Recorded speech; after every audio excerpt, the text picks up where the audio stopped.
You're about to watch one of the most complete IELTS Writing Task 2 lessons on the internet. We're going to cover everything from how to plan and write your essay to common mistakes that may reduce your band score.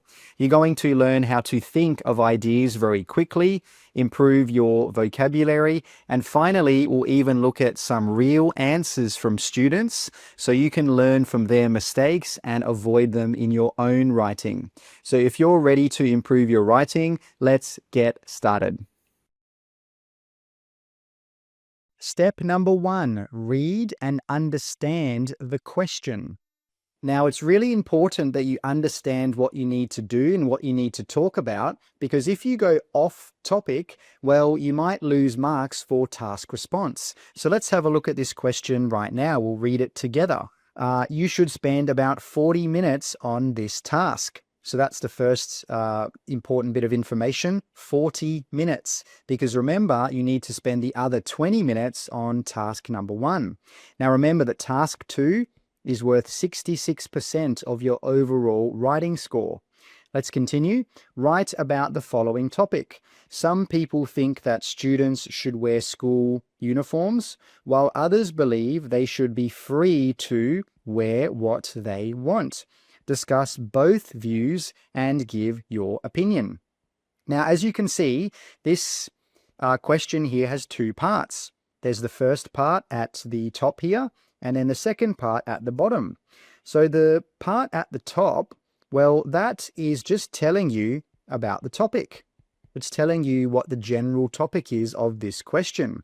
And the second bit, well, that's the instructions. Okay, it's telling you what you need to do for this question. So let's analyze this in a little bit more detail now. It says discuss both views. So what 2 views are they talking about, or what 2 opinions are they talking about? Well, if you look at the topic section, it says some people think that students should wear school uniforms. So this is the first view. This is the first thing you need to talk about. And then it says others believe they should be free to wear what they want. This is the second view. So you need to talk about both things here if you want to fully answer the question. Now, the next thing it says is give your opinion. So that means you need to say what you think about this topic. Do you agree with the first view? Do you agree with the second view? Do you have a mixed opinion? Okay, what is your opinion? So to fully answer the question, you need to give your opinion as well.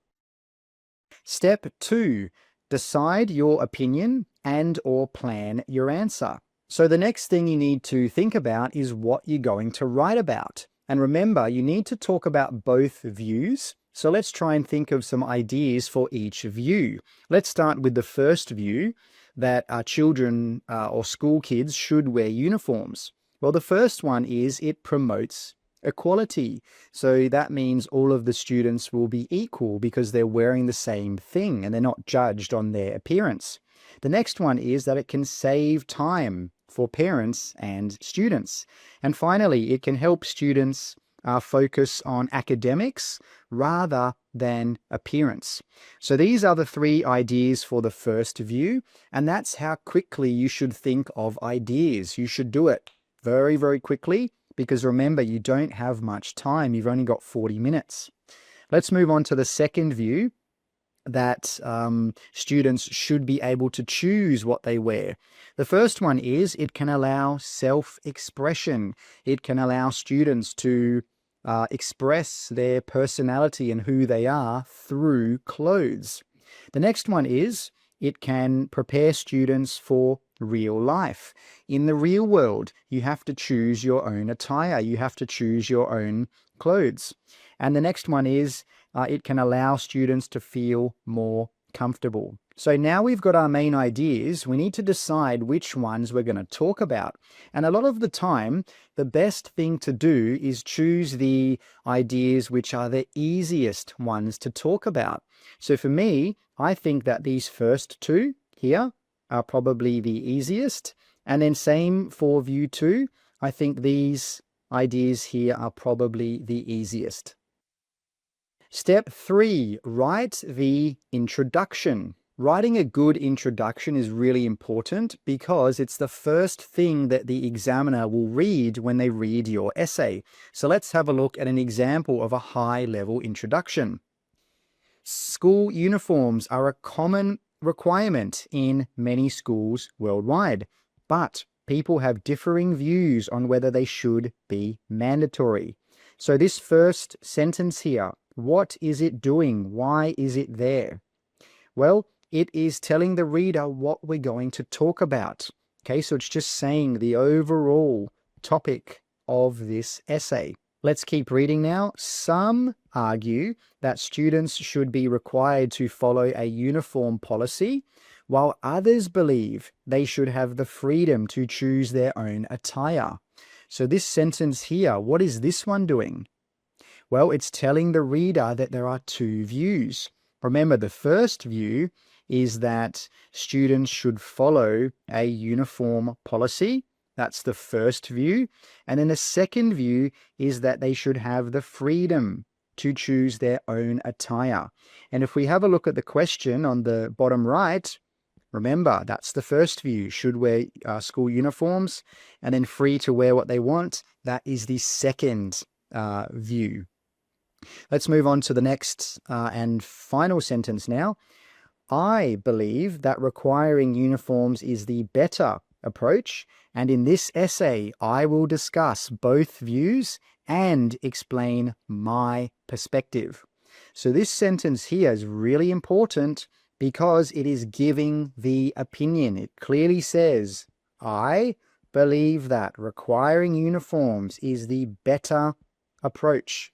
So we're making our opinion really clear because if you remember, look at the question. It says give your opinion. So you need to make it very clear in the introduction. And then we've got a little bit more. We say in this essay, I will discuss both views and explain. Da, da, da. So this bit here is the outline.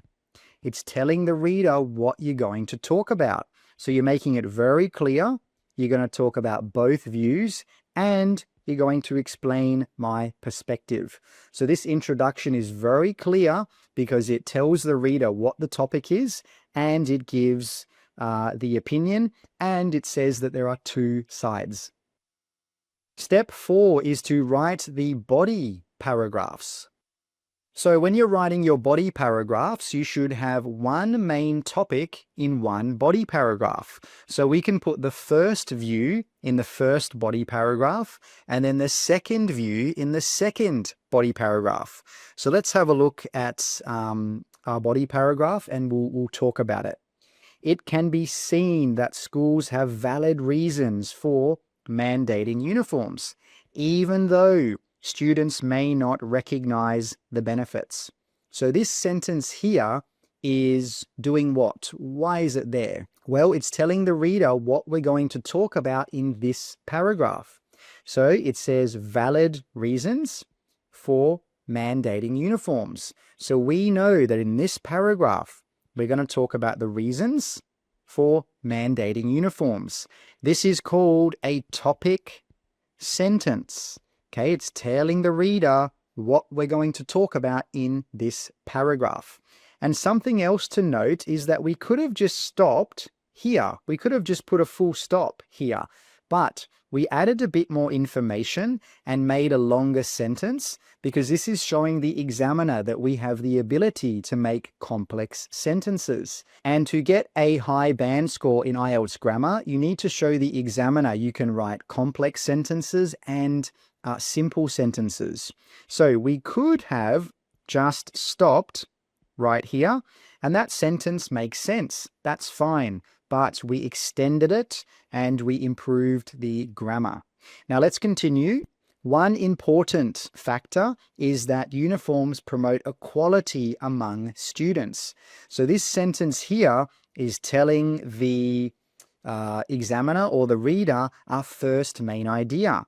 And that main idea is uniforms promote equality. So this is the first main idea we're going to talk about. Let's keep reading. When everyone wears the same attire, Differences in financial and social backgrounds become less noticeable, and this can reduce the incidence of school bullying. So what is this sentence doing here? Well, we are giving support. Okay, we're saying when everyone wears the same attire, differences in financial and social backgrounds become less noticeable. So this is called support. We are giving more information about our main idea, and that is very important if you want to get a band 7 or higher for task response. And let's keep reading. The next sentence says, with less judgment, students may feel less peer pressure and concentrate more effectively on their studies. So this is even more support. We're saying less judgment, students feel less peer pressure, and what is the effect? Well, they might concentrate more effectively on their studies. And that's one of the best ways to support your answer. You can simply talk about an effect. What happens if something happens? Talk about an effect. Let's continue now. Beyond equality, not having to decide what to wear each morning can save time for both parents and students.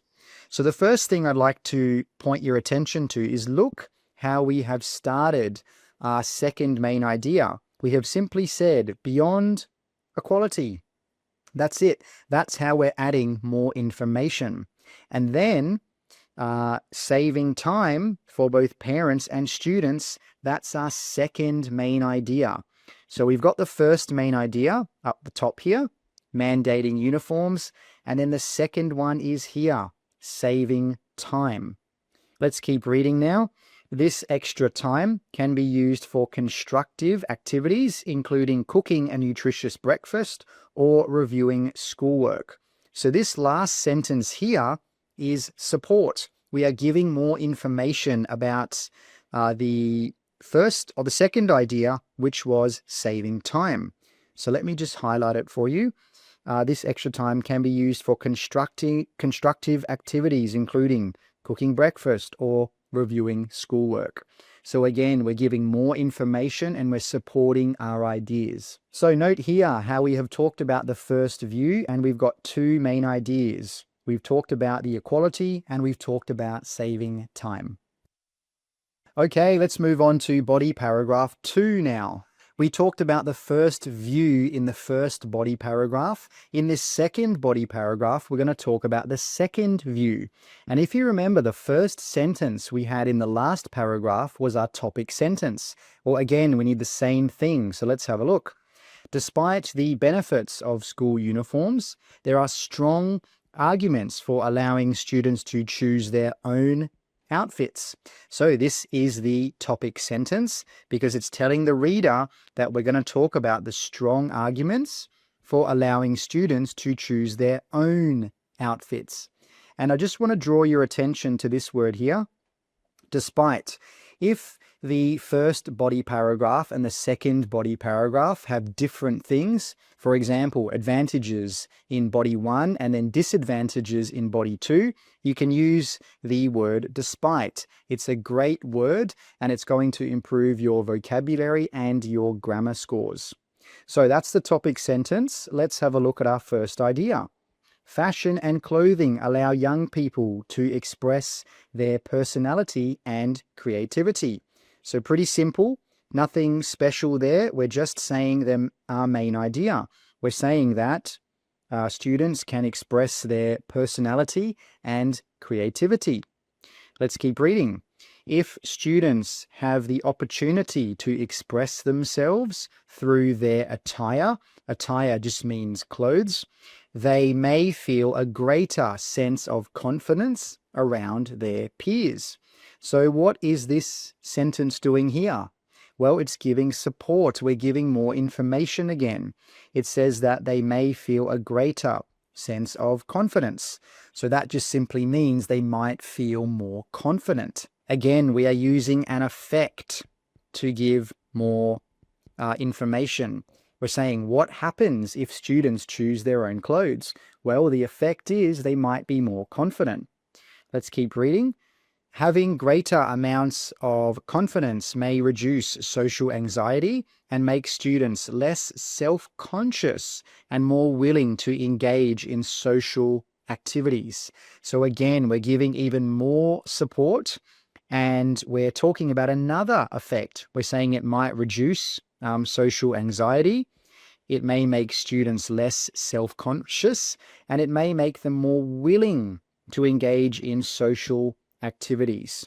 So you can see there for that first main idea, which is about expressing their personality and creativity, we've got 2 sentences of support. And that's fantastic because we're really showing the examiner we can develop our ideas and we can support our ideas. Let's continue now. Choosing outfits also prepares students for real life and adulthood. So I'm just going to stop there. I'm not going to read the whole sentence because I want to tell you that this is the second main idea. So if you have a look here, it says it prepares students for real life and adulthood. So this is the second main idea. And note here that we haven't said moreover or furthermore or secondly or any other mechanical linking words. Now let's continue and have a look at the rest of this sentence. So where they will need to make decisions about their appearance in professional and social settings. So this last little bit is just more support. So we're saying that sometimes students might need to make decisions about their appearance in professional and social settings when they grow up, when they become an adult. And note here with this one, we've got the main idea here, preparing students for real life and adulthood, and then we've got the support in the same sentence. As you can see, this body paragraph is already a bit long, so this is fine if your body paragraph's a bit long. You can just give a little bit of support, because if you try to give a lot of support for this second idea, it might make the body paragraph too long, and it also might make you run out of time. So always remember your time management. Okay, moving on to step 5, which is write the conclusion. Now, the conclusion is a little bit different from the introduction because the introduction is meant to open the essay, whereas the conclusion is meant to close the essay and summarize your main ideas and also give your opinion. So let's have a look at a high-level conclusion. In conclusion, guys, whenever you write your conclusion for writing task 2, you can just say in conclusion. You don't have to use some amazing, fancy, awesome way to start. Just say in conclusion. So, in conclusion, the issue of whether school uniforms should be compulsory has strong arguments on both sides. So this sentence here is just something about the topic. We're saying school uniforms should be compulsory. That is the idea of the essay. And then we are saying there are strong arguments on both sides. So we're talking about those 2 sides again. Now let's continue reading. However, from my standpoint, that's a great phrase to use when you're talking about your opinion. From my standpoint, I believe that uniforms should be mandatory as this policy can promote equality and save time. So this sentence here is doing 2 really important things. The first thing is it's giving an opinion. I believe that uniforms should be mandatory. This is a clear opinion. To get a high band score in task response, you need to make your position clear. And that's what we've done here in the conclusion. And remember, we also did it in the introduction. And then after that, we say this policy can promote equality and it can save time. So these 2 things here are our main ideas, equality and save time. Because remember, the conclusion is there to summarize your ideas. It's not there to give more new information. So when you do write your conclusion, just summarize your ideas. And a lot of the time you can just do it in a word or 2 words. So for example, equality, that's 1 word. Save time, that's 2 words. Remember, just keep your summary very, very short, very, very clear.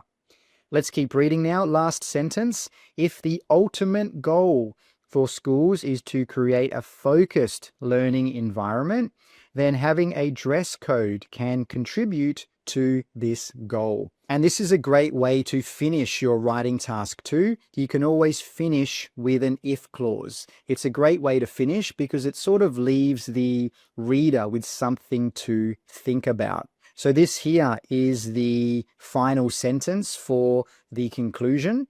Alternatively, instead of using an if clause, you could say should.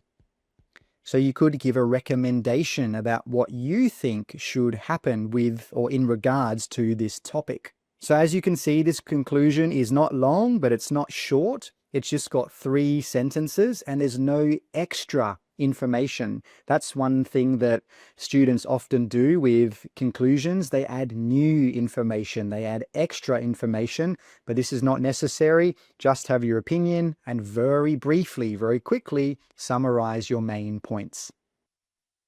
And finally, step number 6 is check your answer if you have time. So if you do have time to check your work, you can check for things like spelling, grammar mistakes, and repetition. The first thing we need to talk about is what brainstorming actually is. So brainstorming means quickly thinking of ideas by yourself before you start writing. It helps you decide what to say and how to organize your essay. So that's what brainstorming is, but how do you actually start thinking of ideas? Well, I'm going to show you 3 methods in this lesson. So let's start with the first method, which is WH questions. So what do I mean by WH questions? Well, I mean ask questions about the topic. This is the first step to get your brain going or thinking. Just start asking simple questions about what the topic is really about. So you can use who, what, when, where, why, and how. These are the main WH questions. Now, you don't have to use all of them. Just pick the ones that help you think of something useful. So use the WH questions that work best because some of them might not help at all. Sometimes just 1 or 2 WH questions will be enough to get you a great idea or to get you started with some ideas. So now let me show you an example question and how you could use this method to help you. So here is the question. It says, some people think the government should pay university fees for all students. To what extent do you agree or disagree? So this is clearly an opinion question. You have to give your opinion. So you could either agree, you could disagree, or you could go somewhere in the middle. Now that's the first thing you should do. You should decide your opinion, because after you decide your opinion, you will know how you're going to structure this or the essay. So now let's ask some of those questions for this topic and we'll see if we can think of some ideas. So the first question is who? So when you think about this question, who comes into your mind? Well, who is affected? Is it students, parents, governments, taxpayers? What about what? Well, maybe you could ask what would happen? What are the benefits? What are the negatives? When it comes to when, you could say, when could this be helpful? So if you look at this question, when, this question is probably not very useful for this topic, so you could even just skip it entirely. Where would this help? Developed countries, developing countries? What about why? So why would people support this idea, or why would some people not support the idea? And finally, how? So the question is about the government paying university fees. Well, the next logical question is how? How could the government pay? How could the government get this extra money? Also, how could the government minimize negative effects? Because most things have positives and negatives. So you could also ask, how could the government reduce those negative effects? Now you've seen how to use the method. Now it's your turn to practice. So I'm going to show you a question and I'm going to put a timer on for 1 minute. Try to think about as many different ideas as you can and think about what you would talk about in your essay. So here is the question. You've got 1 minute starting now.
So that was the first method. Let's move on to the second method now, which is what if.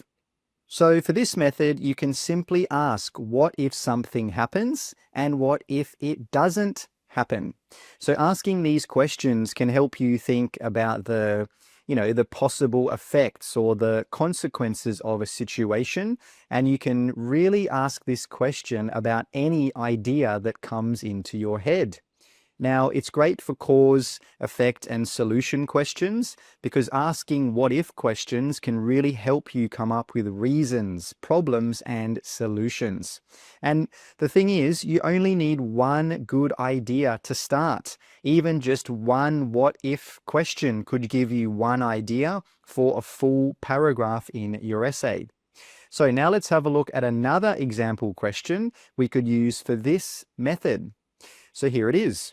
More and more people are choosing to work from home. Do you think this is a positive or negative development? And again, before you start thinking of ideas, you need to think about what your opinion is and how you're going to structure the answer.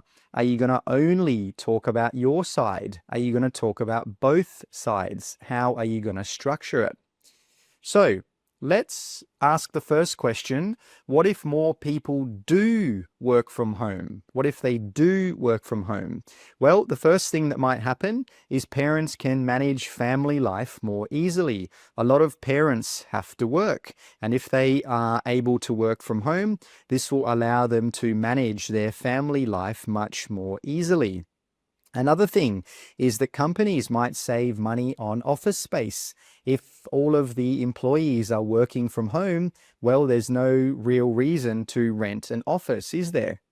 And finally, this is a negative thing. It might lead to more loneliness. If a lot of people are just staying at home and working at home all the time and they don't have much social contact or interaction, well, this might lead to loneliness. So you can see here that we've thought of two benefits and we've also got one negative as well.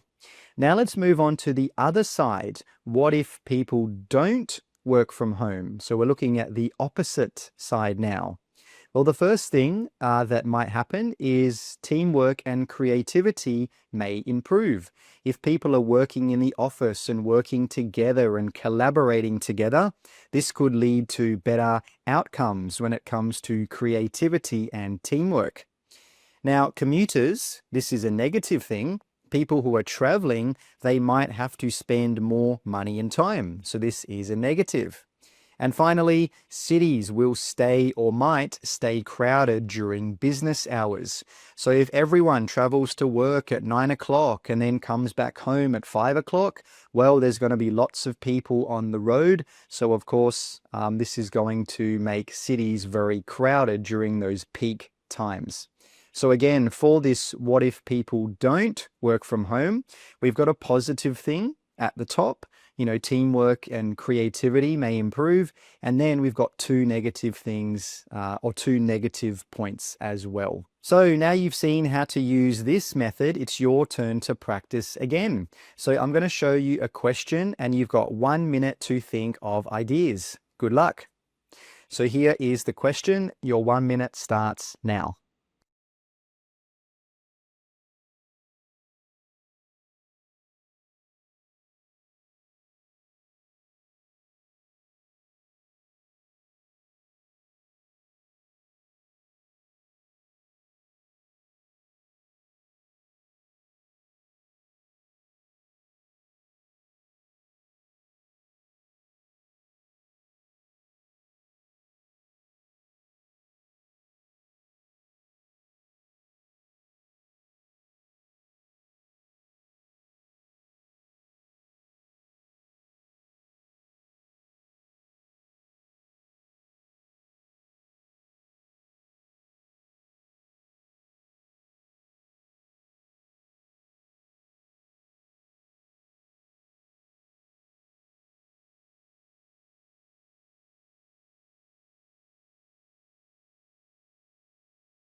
All right, so that was the second method. Let's move on to the third method now, which is start with an example. So what do I mean by that? Well, I mean start with a real or imagined example and then build from there. This is going to give you something specific to work with instead of just, trying to create ideas from nothing. This is going to really help you when you can't think about any reasons straight away. If you're unable to think of ideas, just think about a situation you've seen or heard. You could even think about an example that has happened to you. And, that situation, it's going to help you to create your argument or your ideas. And it's probably going to make your argument much stronger because examples really help the reader to understand your point more clearly, and they can also make your essay feel a bit more natural. So let's have a look at a question where we could use this method. Here it is. Some people believe that children should learn how to cook at school. Do you agree or disagree? So again, this is an opinion question and you need to decide your opinion. So the first step is think of an example. And again, it could be an example that has happened to you from your past.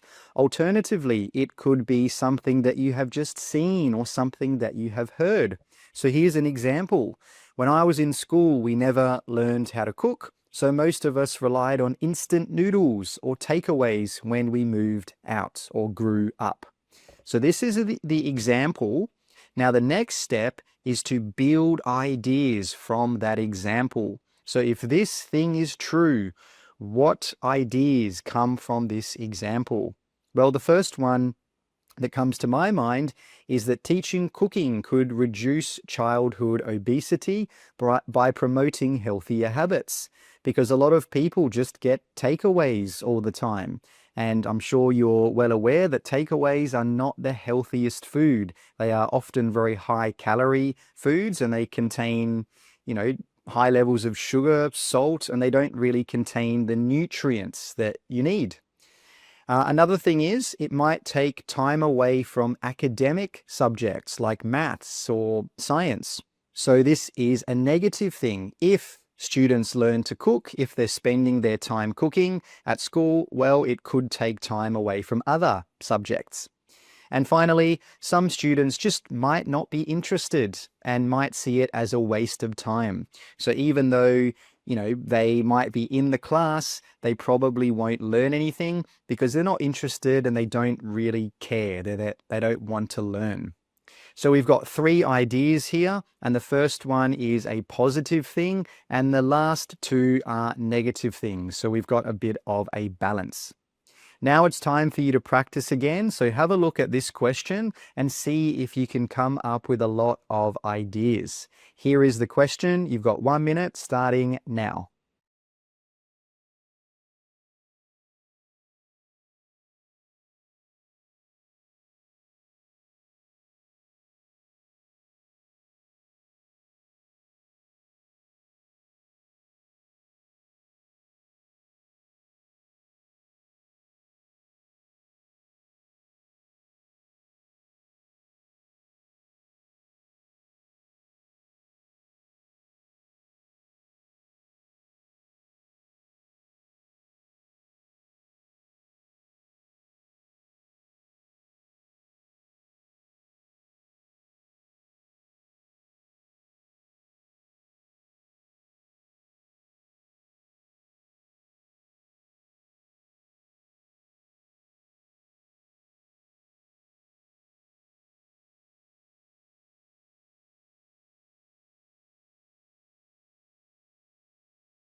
Now I'm going to show you a few common mistakes that students make when trying to think of ideas. The first one is taking too long. Remember, you've got 40 minutes to read the question, think of your ideas, and write your answer. So you've got to be quick. When you're thinking of ideas, it shouldn't take more than 1 minute. It should be very, very quick. The next thing is trying to write the whole essay in your head. This is not necessary during the planning phase. You just need to think of ideas. You don't need to think about the whole essay. You can think about that when you're actually writing. The next one is just focusing on complex ideas instead of very clear, simple ideas. If you've got a complex idea, it might not be easy for you to explain and talk about. So just stick to simple ones where possible. It's going to make it much easier for you to write and explain your ideas. And the final common mistake I often see from students is just thinking that you need to think of something creative or original or something that no one has ever thought of before. Well, no, that's not necessary. Simple ideas are fine. What's important is you have some ideas and you explain them in a very clear way and you use some good grammar and some good vocabulary. Understand the question. This is one of the most important things you can do to improve your writing. If you don't understand the question and what it's asking you, and you write something that goes off topic, well, this is going to make you lose marks. There are 6 main question types in Writing Task 2, and each one needs to be answered in a slightly different way. So let's have a look at an example, and I'll show you what I mean. So let's have a look at this Writing Task 2 question. Some people believe that schools should give students homework, while others think it is unnecessary. Discuss both views and give your opinion. So the first thing that you might notice is that this question has 2 parts. The part in the blue text and then the part in the red text. Well, the part at the top is the topic. It's the topic of the question. And then the part at the bottom, they are the instructions. Okay, that's telling you what you need to do for this question. Now, the next thing you might notice is that it says discuss both views. Both views. But what does that mean? What are these 2 views? Well, we'll talk about that in just a second. And the second thing it says is give your opinion. So that means you need to say what you think about this topic. So let's go back to both views. The first view is that schools should give students homework. That is the first view or the first opinion. And then the second view is that it is unnecessary. So schools should not give students homework. They are the 2 views. That means to get or to completely answer the question, you need to talk about both of these views and you need to give your opinion. So remember, always read the task very carefully to make sure you understand what to do and what not to do.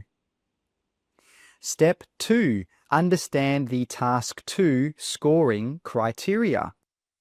The next thing you need to understand is how the examiner decides your band score. There are 4 things that he looks at, and if you don't know what to do to get a 7 in each of those criteria, well, how are you going to get there? Well, it's probably going to be very difficult, and you're going to have to guess what you need to do to actually get a band 7. So now let me quickly show you what those 4 criteria are. The first one is task response. This is all about did the student answer the question. The second one is coherence and cohesion. This is about how easy the answer is to read and to follow. The next one is lexical resource. This is all about vocabulary. And finally, the last one is grammatical range and accuracy.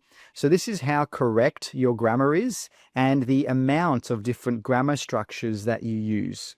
So each of these criterion is worth 25% of your overall Writing Task 2 band. And for each criterion, you get a band score between 0 and 9. there are no 0.5s. So for example, you might get a 6 for task response. You cannot get a 6.5 or a 5.5. Now, if you want to know exactly how to get a band 7 or higher in each of these 4 criteria, make sure you check out our IELTS preparation course. The link is in the description below. Inside the course, we teach you everything you need to know to get a band 7 in each of the 4 skills. Now, let's quickly talk about how Task 2 bands are calculated. Let's have a look at Sean. He got 7,777 for all of the 4 criteria. So his average is 7. That means his Writing Task 2 band will be a 7. Now, Peter, on the other hand, he got 6,777. So his average is 6.75. That means his Writing Task 2 band will be a 6.5. And that's something that a lot of students don't know. They think that if you get 1 6 and 3 7s, you'll still get a 7 for Writing Task 2. But no, that's not correct. You need to get 4 7s. Now, Anne, she got 6 6 6 7. Well, her average is 6.25. So her average will be rounded down to a 6.0 for her Writing Task 2 band. So if you're trying to get a 7 in Writing Task 2, remember you need to get a 7 in all 4 of the criteria. So think about the band that you need to get for Writing Task 2, and then find out what you need to do for each of the scoring criteria. When you know what to do, then you can actually do those things. Step number 3 is fix basic grammar mistakes. This is one of those things that you might not know you're doing, which can actually reduce your band score. If you have too many grammar mistakes, your grammar score will probably stay at around a band 6. For a band 7 in grammar, it says in the band descriptors that you need to produce frequent error-free sentences. So now let me show you some common grammar mistakes that students make, because if you know what you're doing wrong, you can fix that thing and you can improve your grammar score. So just quickly pause the video and have a read of this little paragraph here and think about, where are the mistakes? Well, the first one is in the first line. It says help. Well, this is a problem with subject-verb agreement, because homework is one thing, so we should actually say helps. Homework helps students reinforce what they learn. Now, the second mistake is a little bit lower down. It's in the second line. It says, it is especially useful for difficult subject. Well, this is a problem with singular and plural nouns, because the writer is talking about maths and science. Well, these are 2 subjects. So that means the writer needs to have an S. So it should be difficult subjects with an S, like math and science. Now, there's one more error. See if you can find it. Well, it's at the bottom here. The student wrote, students who complete assignments have better chance. Well, there's a missing article. We need to have the word a before better and after have. So the sentence should be, who complete assignments have a better chance of performing well in exams. So remember, try not to make these little grammar mistakes, because it may stop you from getting to that band 7 for grammar. Moving on to step 4, which is improve your vocabulary. If you just use very basic beginner vocabulary that most people know, it's very unlikely you're going to get a high score for vocabulary. And it's probably going to keep your vocabulary band at around a band 6. So to improve your Writing Task 2 band score, you need to use higher level vocabulary. If you want a band 7 for vocabulary, you need to use some less common vocabulary. So let's have a look at an example so I can show you what I mean. Have a look at this little short paragraph and have a look at the words in red and just have a think. How could you improve those words? How could you use higher level vocabulary there? Well, let's start with the first one, good. Instead of saying good, we could simply say beneficial. Many people think homework is beneficial for students. Dut, dut, dut. Now, what about the second one, help? What's a better way to say help? Well, we could say reinforce. So we could say homework is beneficial for students because it reinforces what they study in class. So this is a very specific word, and we're using the best word in this situation. Let's move on to the word make. Well, instead of saying make, we could say encourage. It also encourages students to be more responsible. Dut, dut, dut. Now, moving on to the second last one, which is bad. Well, instead of saying bad, we could say harmful. Too much homework can be harmful. Instead of just using very basic words, we're using the best word in that specific situation. Because the word bad, it's very general. It could be talking about a lot of different things, but harmful is more specific. And moving on to the last one, tired. Well, instead of saying tired, you could simply say overwhelmed. So overwhelmed means you have too much work to do and you don't really know how to handle it.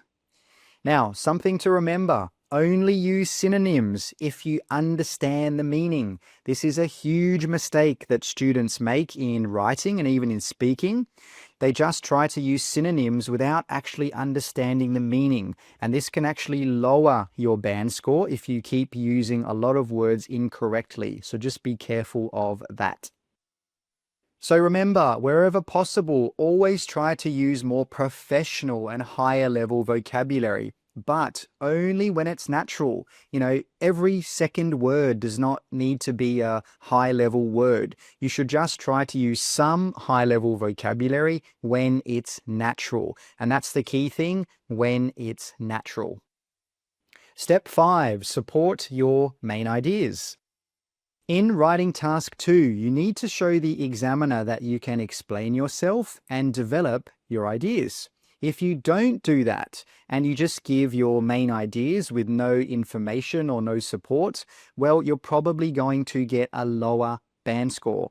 So now let me show you the difference between a high scoring answer and a low scoring answer. So let's start with the paragraph on the left. Just have a quick read. You can probably see that there are two main ideas. The first main idea is it helps students manage their time better. That's fine, that's great. And the second one is it prepares them for exams. That's fine as well. There's a second main idea, but the problem is there's no support. There's no extra information about these ideas. Now have a look at the paragraph on the right. On the right, we still have those same ideas. We've got time management skills and we've got reinforcing what students learn so they're being prepared for exams. But have a look at the text in the green here. We are giving more information. We are giving some support. We are extending, we are expanding our ideas. And again, have a look at this second bit of green text. We are giving support, we are giving more information. So remember, when you're writing your main ideas, always give support. Give a reason, give an example, talk about an effect. Just give more information. Step 6, get feedback. If you're having problems improving your writing score and you don't know what you're doing wrong, well, you might need some feedback. If you don't know what you're doing wrong, well, how can you improve it? It's probably going to be very difficult. So let me show you an example of some writing that looks okay, but there are some big problems. So quickly pause the video and have a look at this paragraph and think about what is done well. And is there anything that can be improved? Are there any problems? Well, it looks okay. There's some nice vocabulary and some nice grammar, but there's a really big problem. Can you see it? If you can't, that means you might need some feedback on your own work. Now, if you do want feedback on your writing from a former IELTS examiner, not AI, but a real examiner who knows what he's talking about, please contact us with the link below and we will be happy to help you. Step 7, understand time management. This is a mistake I often see with students. They have some great writing, but they don't finish in time because they don't know how to manage their time. And unfortunately, if you don't finish in time, you're not going to get the best band score possible. So let me quickly show you the basics of time management in Writing Task 2 so you can always finish in time. So the first thing that you should do is understand the question. You need to know what to do and what not to do. This should take you around 30 seconds.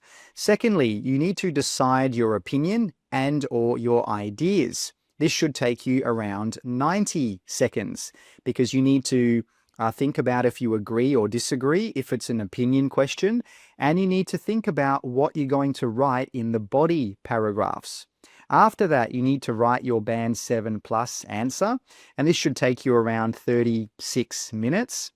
And then finally, if you have time at the end, you should check your work, and you can do this in about 2 minutes. Because remember, in total, you have 40 minutes for writing task 2 because you have 20 minutes for writing task 1. And yes, writing task 2 is worth more than writing task 1, but you still need to finish writing task 1 to get the best score possible.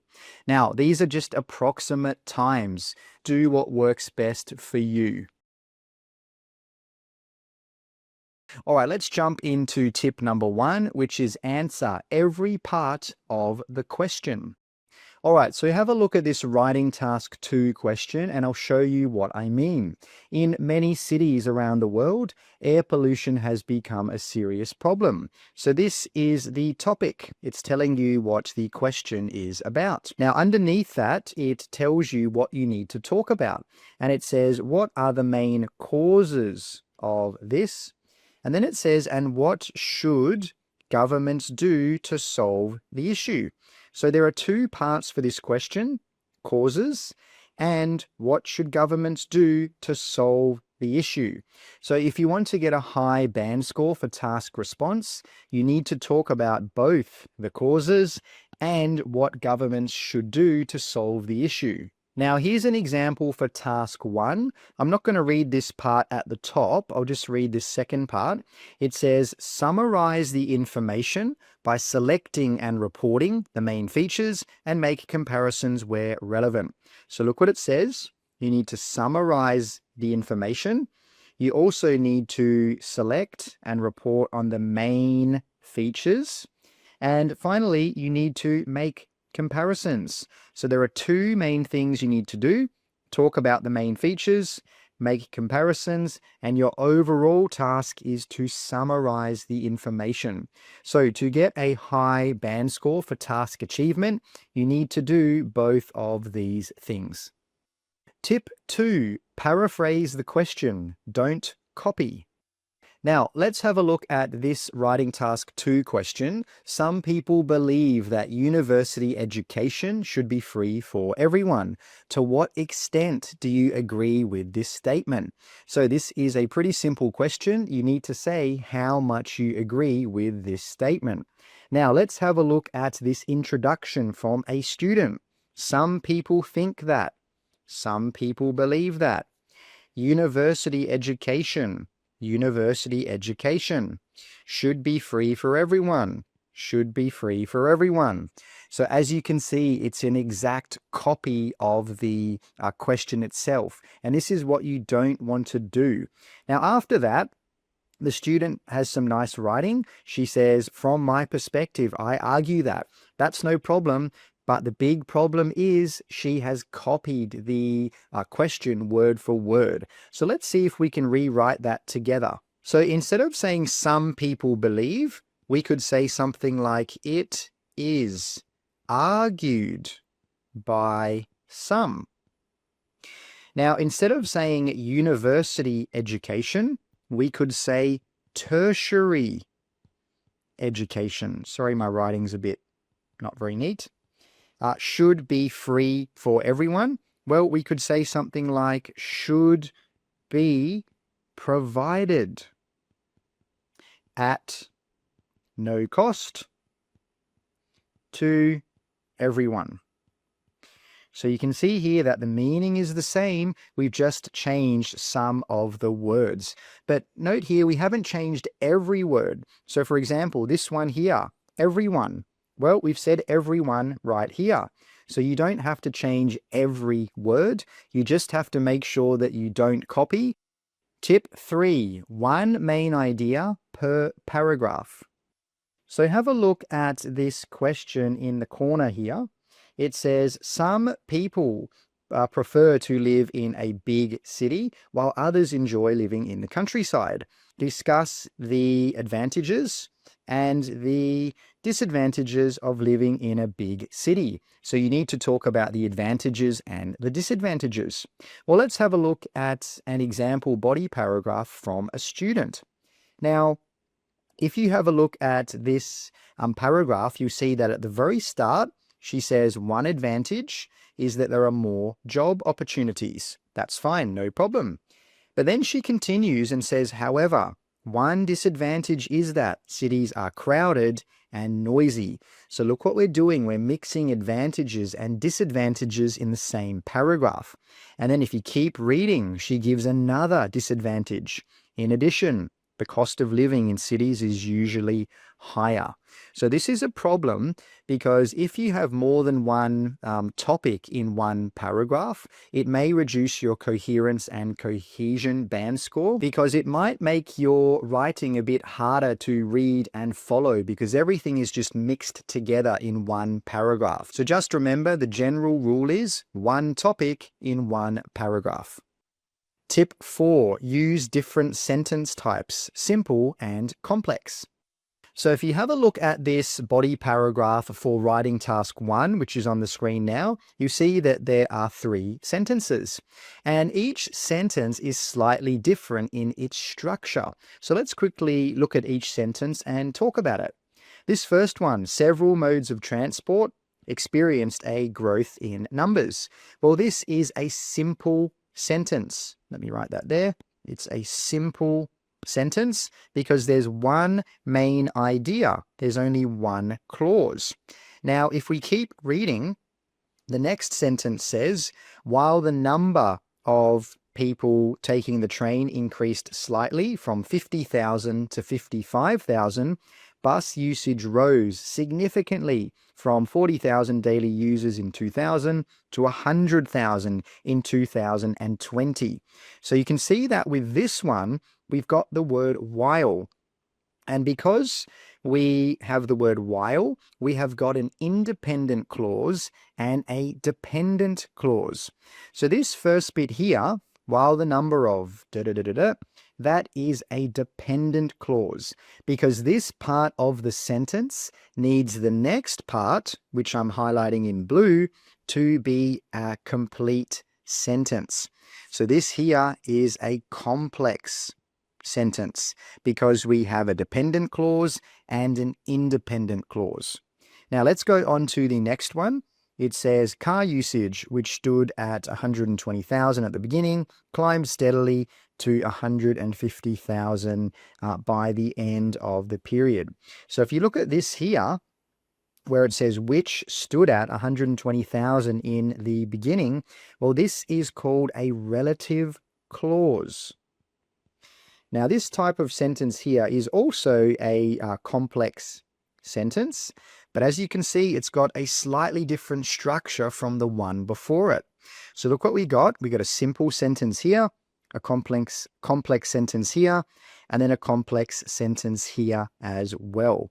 So just remember, when you're writing, try to use a mix of both simple sentences and complex sentences. This is going to increase your grammar score because you're going to show the examiner that you have a wider range of grammar.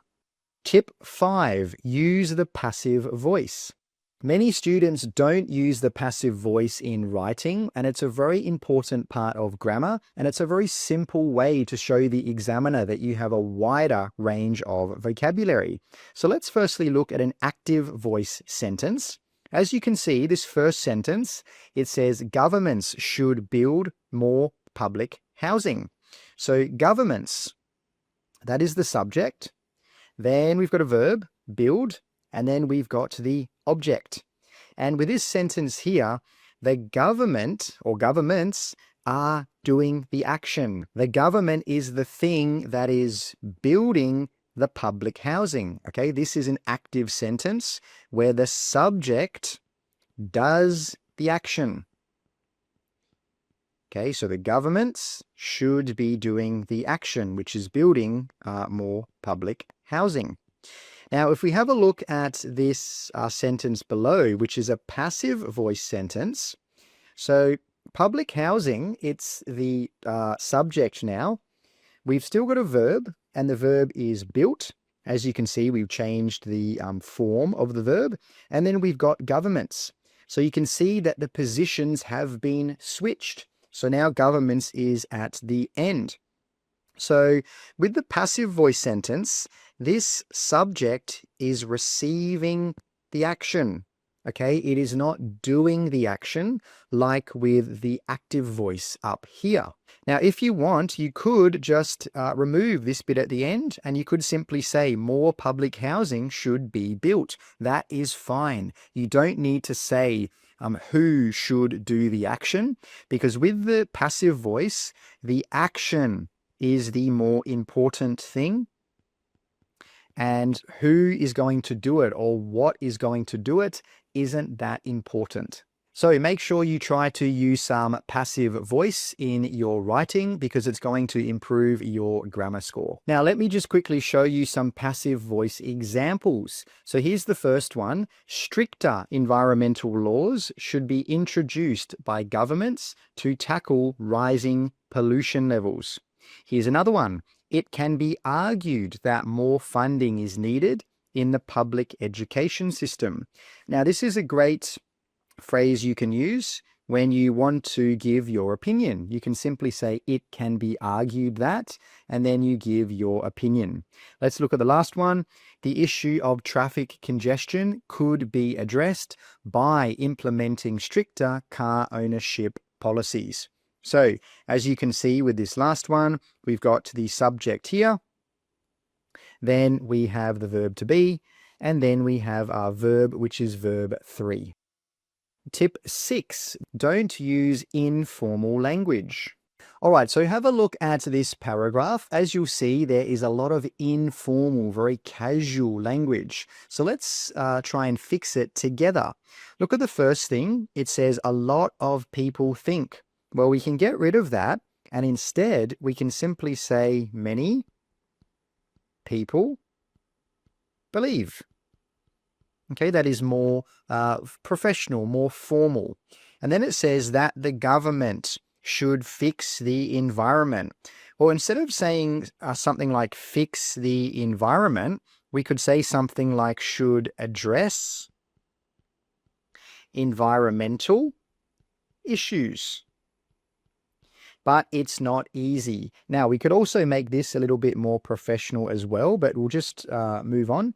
There are tons of problems. Well, tons of, that's very informal. So instead of saying tons of, we could say something more professional like numerous challenges.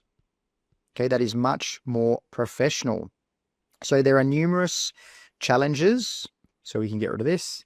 Like pollution and deforestation, and it costs a lot of money to deal with everything. So costs a lot of money is also quite informal and a little bit casual. So we can remove that and we can say something more professional like requires, okay, so needs, substantial funding, okay, funding just means money. Or alternatively, you could say something like a substantial amount of financial resources. This is more professional and more formal. So just remember that when you're writing, try to make your writing more formal rather than informal or casual. Tip 7, avoid repeating the same word or words. So have a look at this writing task 1 body paragraph. Let's just quickly read it together and we'll talk about why there's a big problem. So the number of commuters increased in 2000. Okay, number of commuters. The number of commuters decreased in 2005. The number of commuters rose again in 2010. The number of commuters remained stable in 2015. So as you can see, we have repeated the number of commuters many, many times. And this is something that a lot of students get wrong and they don't know how to fix. So you can fix it in two main ways. You can use something called referencing, or you can use something called substitution. So let's quickly fix this paragraph together. So instead of saying the number of commuters in this second line, we could get rid of that. And we could just say something like but. So the number of commuters increased in 2000, maybe comma, but decreased in 2005. Now, note this is not perfect. This is not band 9 writing. I'm just trying to show you a very basic way to remove that repetition. Now, let's look at that second sentence, which also has the number of commuters. So instead of saying that, we could remove this and we could say something like the figures. Okay, the figures just means the numbers or the data or the information. So the figures rose again in 2010. And again, we have got a number of commuters. So we can remove that again. So we could just say something like the figures rose again in 2010 and remained stable in 2015. So I hope you can see that it's normally quite simple to remove a repeated word or words. And like I said before, this is just a very basic example to show you what I mean. So just remember, try not to repeat the same words again and again. This is going to be a problem for two main reasons. The first reason is it might reduce your coherence and cohesion band score, and it also might reduce your vocabulary score because you're not showing the examiner that you have a wide range of vocabulary. Tip 8, don't use idioms. Idioms are more appropriate for spoken language, so it's best not to use them in written language. So let's quickly have a look at this body paragraph for writing task 2, which contains a few idioms, and we'll see if we can fix it. So it says, some people believe that starting a business is a great way to make money. So that's okay. It's not the best, it's not the most professional sentence in the world, but it's okay. But if you keep reading, it says they think it's the best way to get ahead in life. This is sort of like an idiom. So instead of saying get ahead in life, we could say something like they think it's the most effective way to become successful. So instead of saying get ahead in life, we're saying to become more successful. Now let's keep reading. However, running a business is not always easy and can sometimes cost an arm and a leg. So if something costs an arm and a leg, it is very expensive. So instead of saying that, we could say something like, and can sometimes be extremely expensive. Now that's a very basic way to say that. We could say something more professional, like it sometimes requires a lot of financial resources. So please note the way I have fixed these two idioms is just very basic, and you could definitely make it better. The key thing to remember is that generally for writing, you shouldn't be using idioms because they're more suitable for spoken language. Idioms are quite informal. Tip 9, don't just list ideas. So we've had a look at this question already, which you can see in the corner here, the bottom right-hand corner. So let's have a look at a body paragraph which a student has written. Have a look at the first sentence. It says, living in a big city has many drawbacks. Well, that's fine. There's nothing wrong with that. That's just the topic sentence. But if you keep reading, that's when you start to see the problem. There is often a high level of noise. Okay, that's just one idea. That's one of the drawbacks or disadvantages. The air quality is usually poor. Okay, that's another disadvantage. Traffic jams are common. Okay, that's another disadvantage. The cost of living in urban areas is generally much higher. Okay, that's another main idea. If you keep reading, it says many people in big cities seem rushed and unfriendly.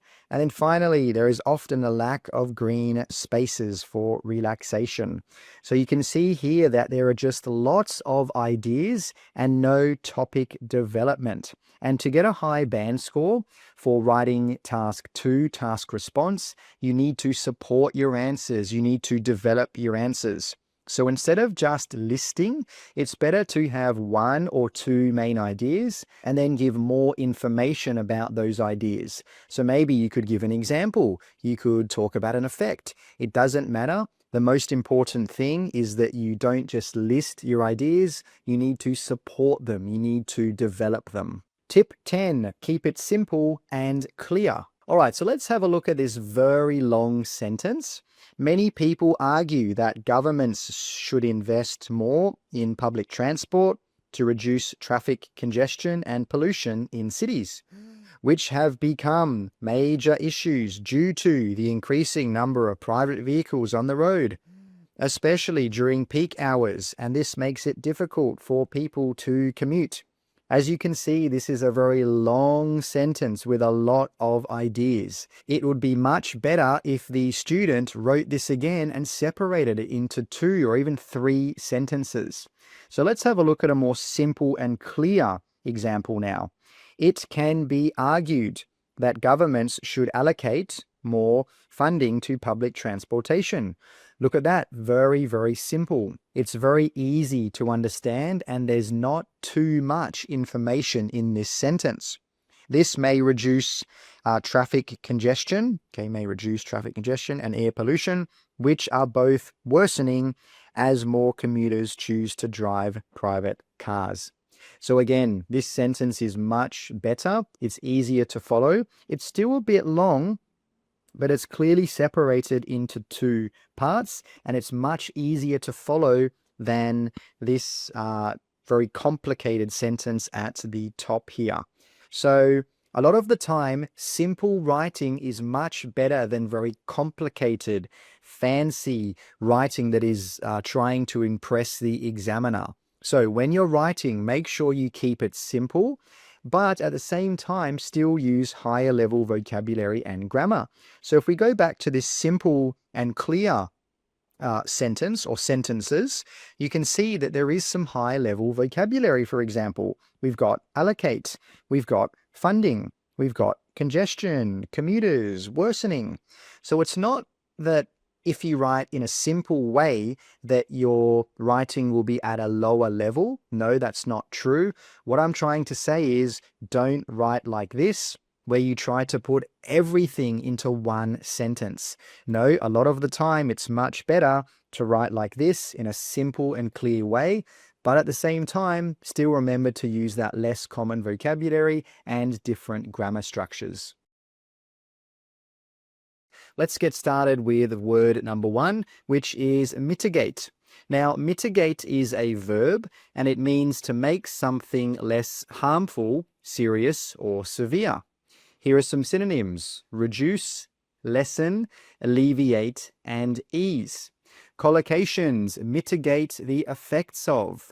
So this means to make the effects less harmful or less serious. Mitigate the impact of. Mitigate risks. Many governments implement policies to mitigate the effects of climate change. So that means governments are using policies to try to make the effects of climate change less harmful or less serious. Strict safety regulations help mitigate the risks associated with construction work. Just make sure that when you use mitigate, you use it for bad things. We normally don't use mitigate for something positive.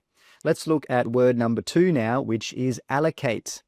Allocate is a verb, and it means to give something officially to someone or for a particular purpose. So synonyms are give, assign, and share. Collocations: allocate resources, allocate time, allocate money. So for all of these collocations, it means we are giving those things. We are giving resources for a particular purpose. We are giving time for a particular purpose. And that's the key thing with allocate. It means you're giving something for a particular purpose, for a specific reason. The government decided to allocate more money to public education. So that means the government is giving more money for the reason of improving public education. Companies must allocate time for employee training. Same thing, they are choosing to give time for a specific purpose. Now, many students forget that allocate is usually followed by things like money, time, or resources, so make sure you use it like that in your essays. Let's move on to word number 3, which is detrimental. Detrimental is a great word. It's an adjective, and it means causing harm or damage. Synonyms are harmful, bad, or damaging. So here are some collocations. Detrimental effect. So this means a bad effect which has caused harm or caused something negative to happen. Detrimental impact. Detrimental to. Smoking has a detrimental effect on public health. So this means smoking has an effect on public health, and this effect is that it causes harm, it causes damage. Too much screen time can be detrimental to children's development. Detrimental is a great alternative to bad, but it's only for negative effects or results. Don't use it to describe people or feelings. So for example, you wouldn't say something like John is detrimental. All right, let's move on to number 4, which is implement.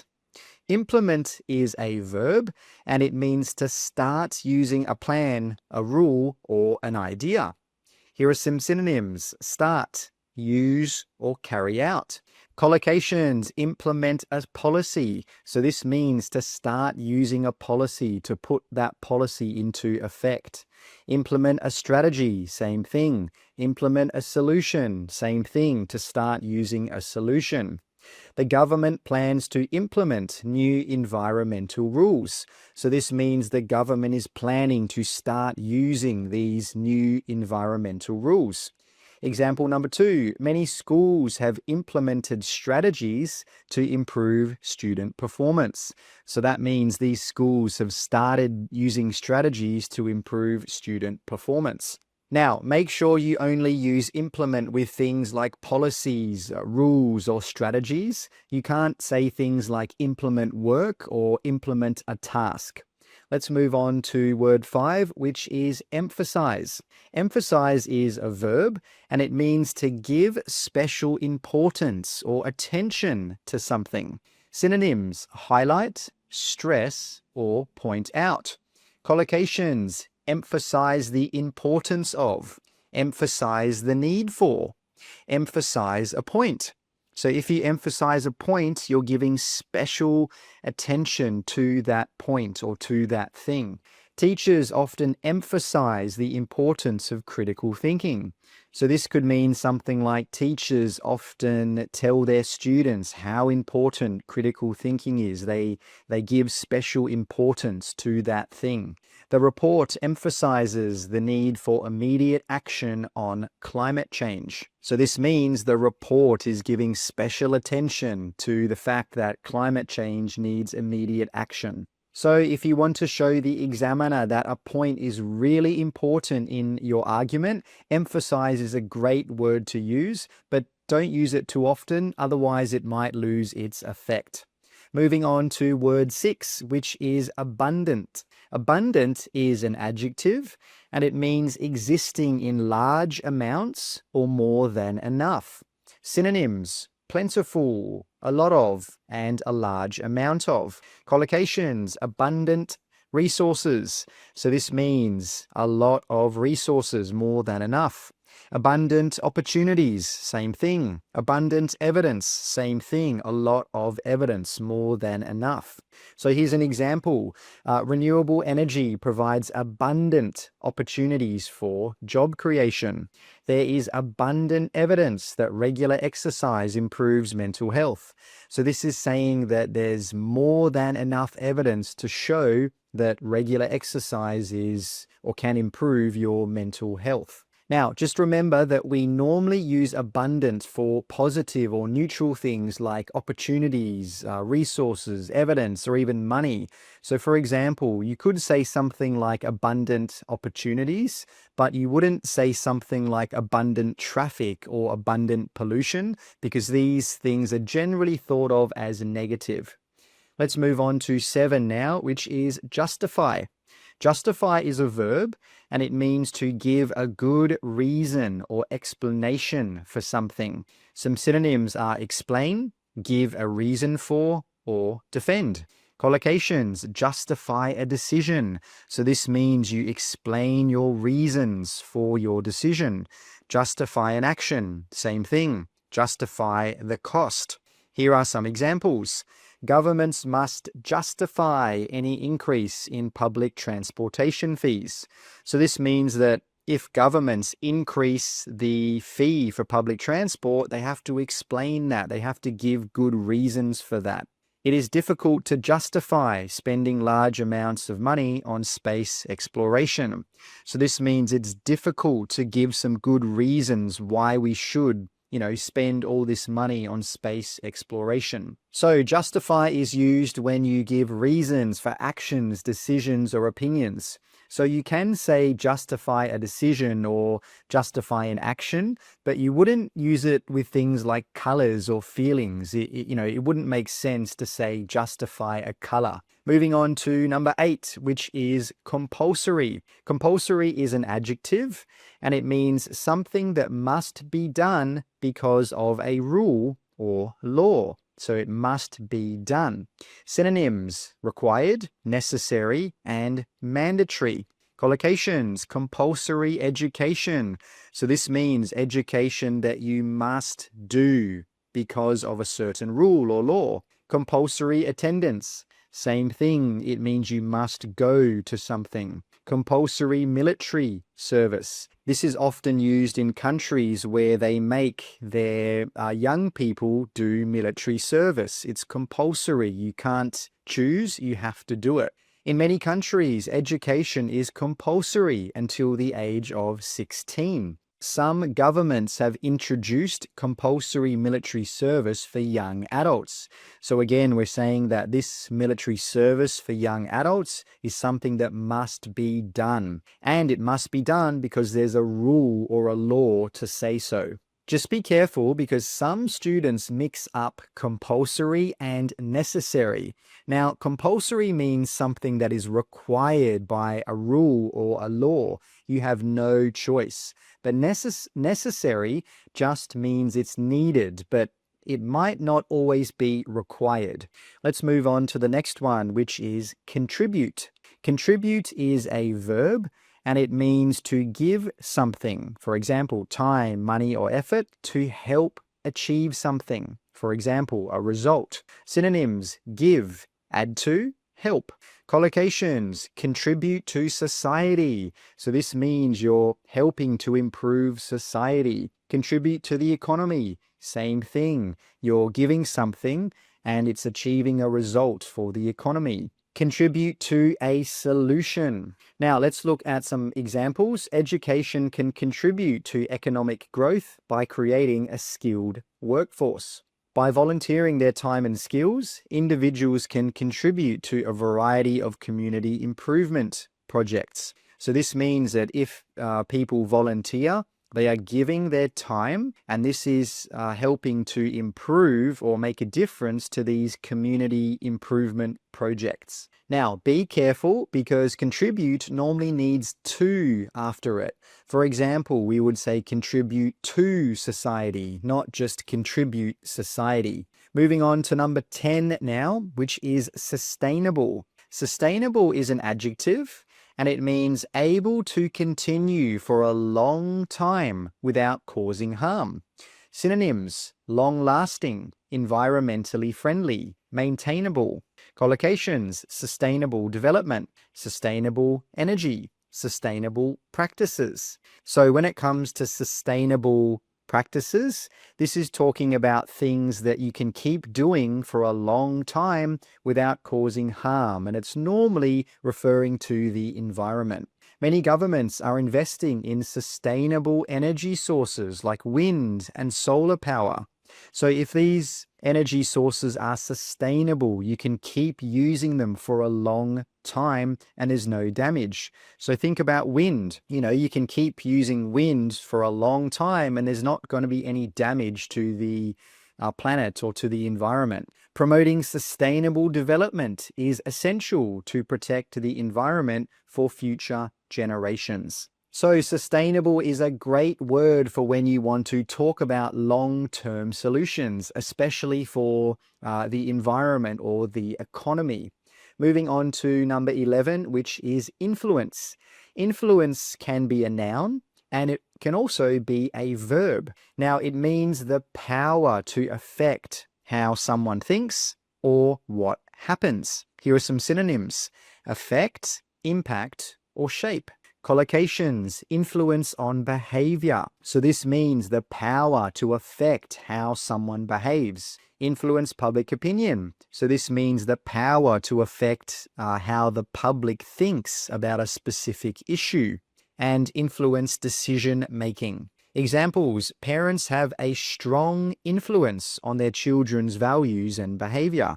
Well, this is very obvious because parents are the ones that teach their children, so they have the power to affect how their children think. Social media can influence public opinion during elections. When you're using influence, make sure to use influence with on when you're using influence as a noun.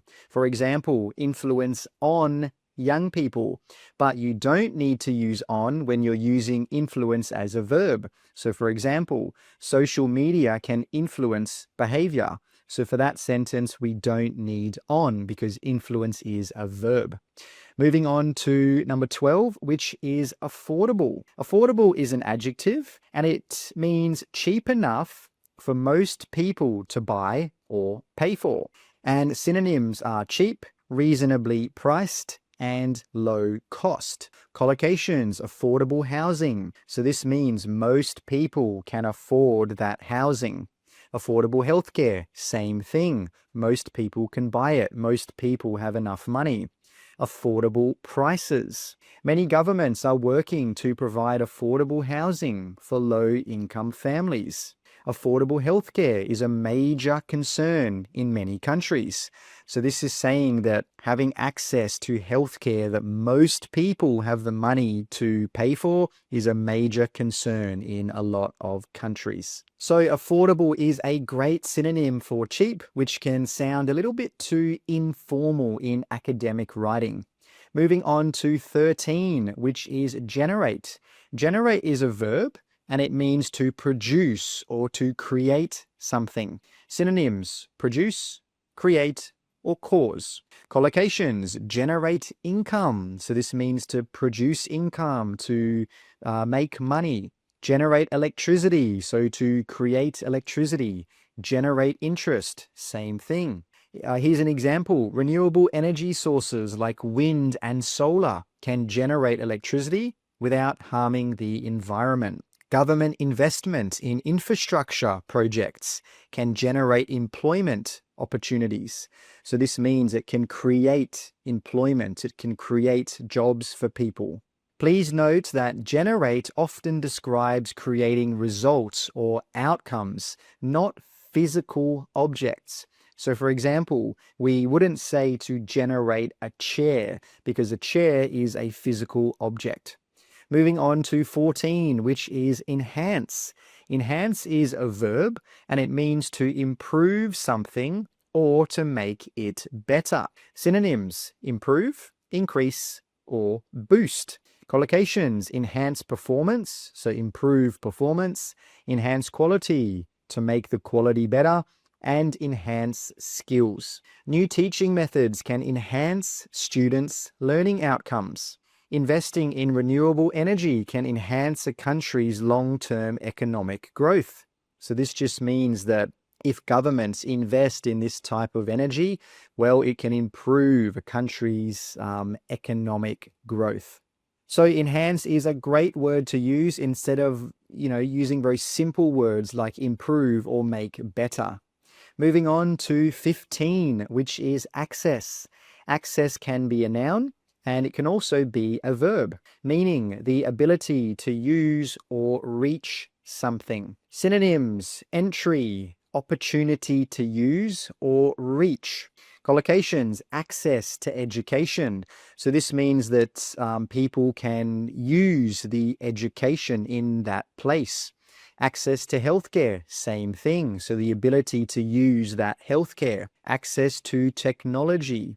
Here are some examples. Many rural communities lack access to quality healthcare services. So this means that many rural communities do not have the ability to use quality healthcare services. Improving access to higher education can help reduce social inequality.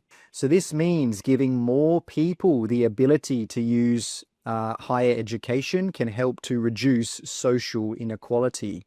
Remember, when you're using access as a noun, we normally say access to something with to, like access to information, access to the internet. Moving on to 16, which is participate. Now, participate is a verb and it means to take part in an activity or an event. Some synonyms are take part, join, or engage. Collocations: participate in activities. So this simply means you do some activities, you take part in some activities. Participate in discussions, same thing. Participate in programs. Students are encouraged to participate in extracurricular activities to develop social skills.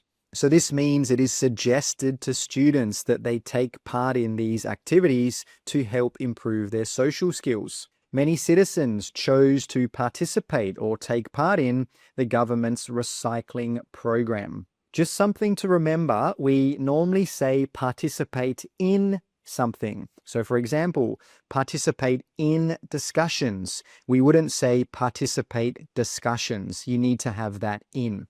Moving on to 17, which is priority. Now, a priority is a noun, and it's something that is more important than other things and should be dealt with first or should be handled first. Synonyms: main focus, top concern, main importance. Collocations: top priority. So this means something is the most important thing. Set priorities. So this means to decide what is important. Give priority to. This means to make something more important than other things. So here are some examples. Improving public health care should be a top priority for governments. This means that improving healthcare should be the most important thing for governments. Many companies give priority to hiring candidates with strong communication skills. So this simply means that when companies are thinking about who to hire, one of the things that is the most important for them is strong communication skills. So priority is a great word you can use in your essays to show what should come first or what is most important when you're solving a problem or making a decision. Moving on to number 18, which is restrict. Restrict is a verb. It means to limit or to control something. Synonyms: limit, control, reduce. Collocations: restrict access, restrict movement, restrict freedom. So for all of these things, it's talking about controlling or limiting something. So restricting freedom, limiting freedom, controlling freedom. Let's look at some examples. Many governments restrict access to certain websites for security reasons. So this means that many governments control or limit the access to certain websites because they might be dangerous or cause problems. Some cities restrict the use of private cars in busy areas to reduce traffic congestion. This means that the number of private cars will be limited or controlled. Why? To reduce traffic congestion. So restrict is a very useful verb when you're writing about rules, laws, or actions that might limit things, particularly in problem solution essays. Let's move on to 19, which is maintain. Maintain is a verb, and it means to keep something at the same level or in good condition. Synonyms: keep, continue, preserve. Collocations: maintain standards. So this means to keep the standards at the same level or at a good level. Maintain health. So again, this means to keep health at the same level. Maintain relationships. So to keep our relationships in good condition. Governments must maintain high standards in public healthcare services. It can be challenging to maintain a healthy work-life balance in today's busy society. So this means it might not be easy to keep your work-life balance at the same level, because sometimes you might have to work too much. And then if you work too much, well, there's no work-life balance anymore. Now, some students confuse maintain with improve. Maintain means keeping something as it is at the same level, but improve means making something better. Moving on to 20, which is adequate. Adequate is an adjective, and it means enough or good enough for a particular purpose. Synonyms: enough, sufficient, or acceptable. Collocations: adequate resources, so enough resources. Adequate support, enough support. Adequate standard, good enough. So many people argue that government funding for public education is not adequate.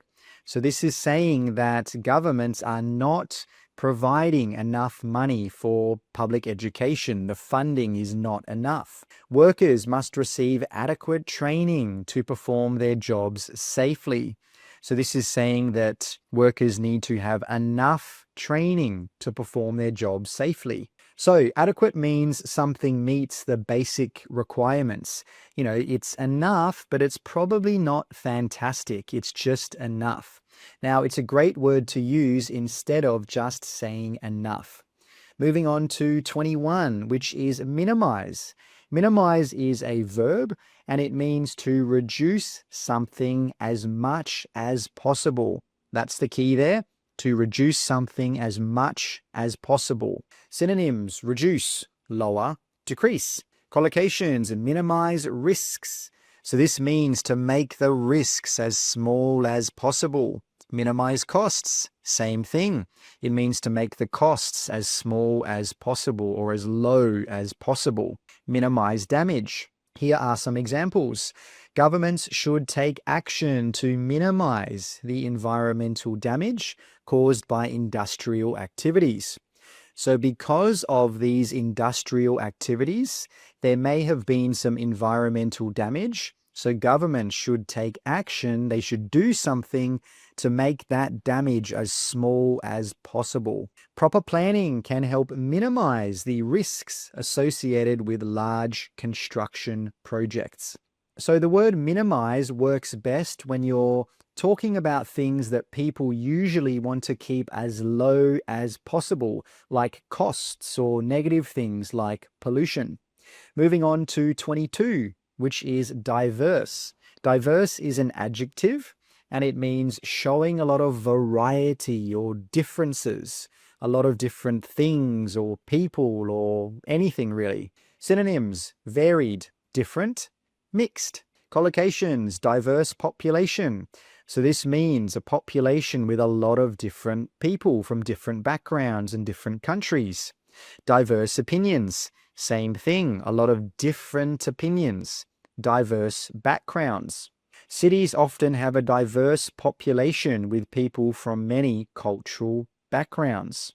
And the second example, a diverse range of opinions can lead to more balanced and creative solutions. So this means different opinions can lead to better outcomes or better solutions.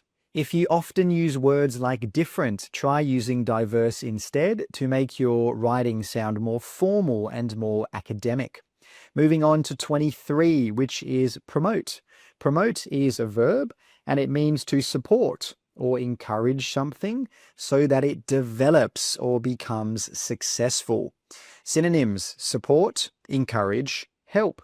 Collocations: promote education. So this means to encourage education.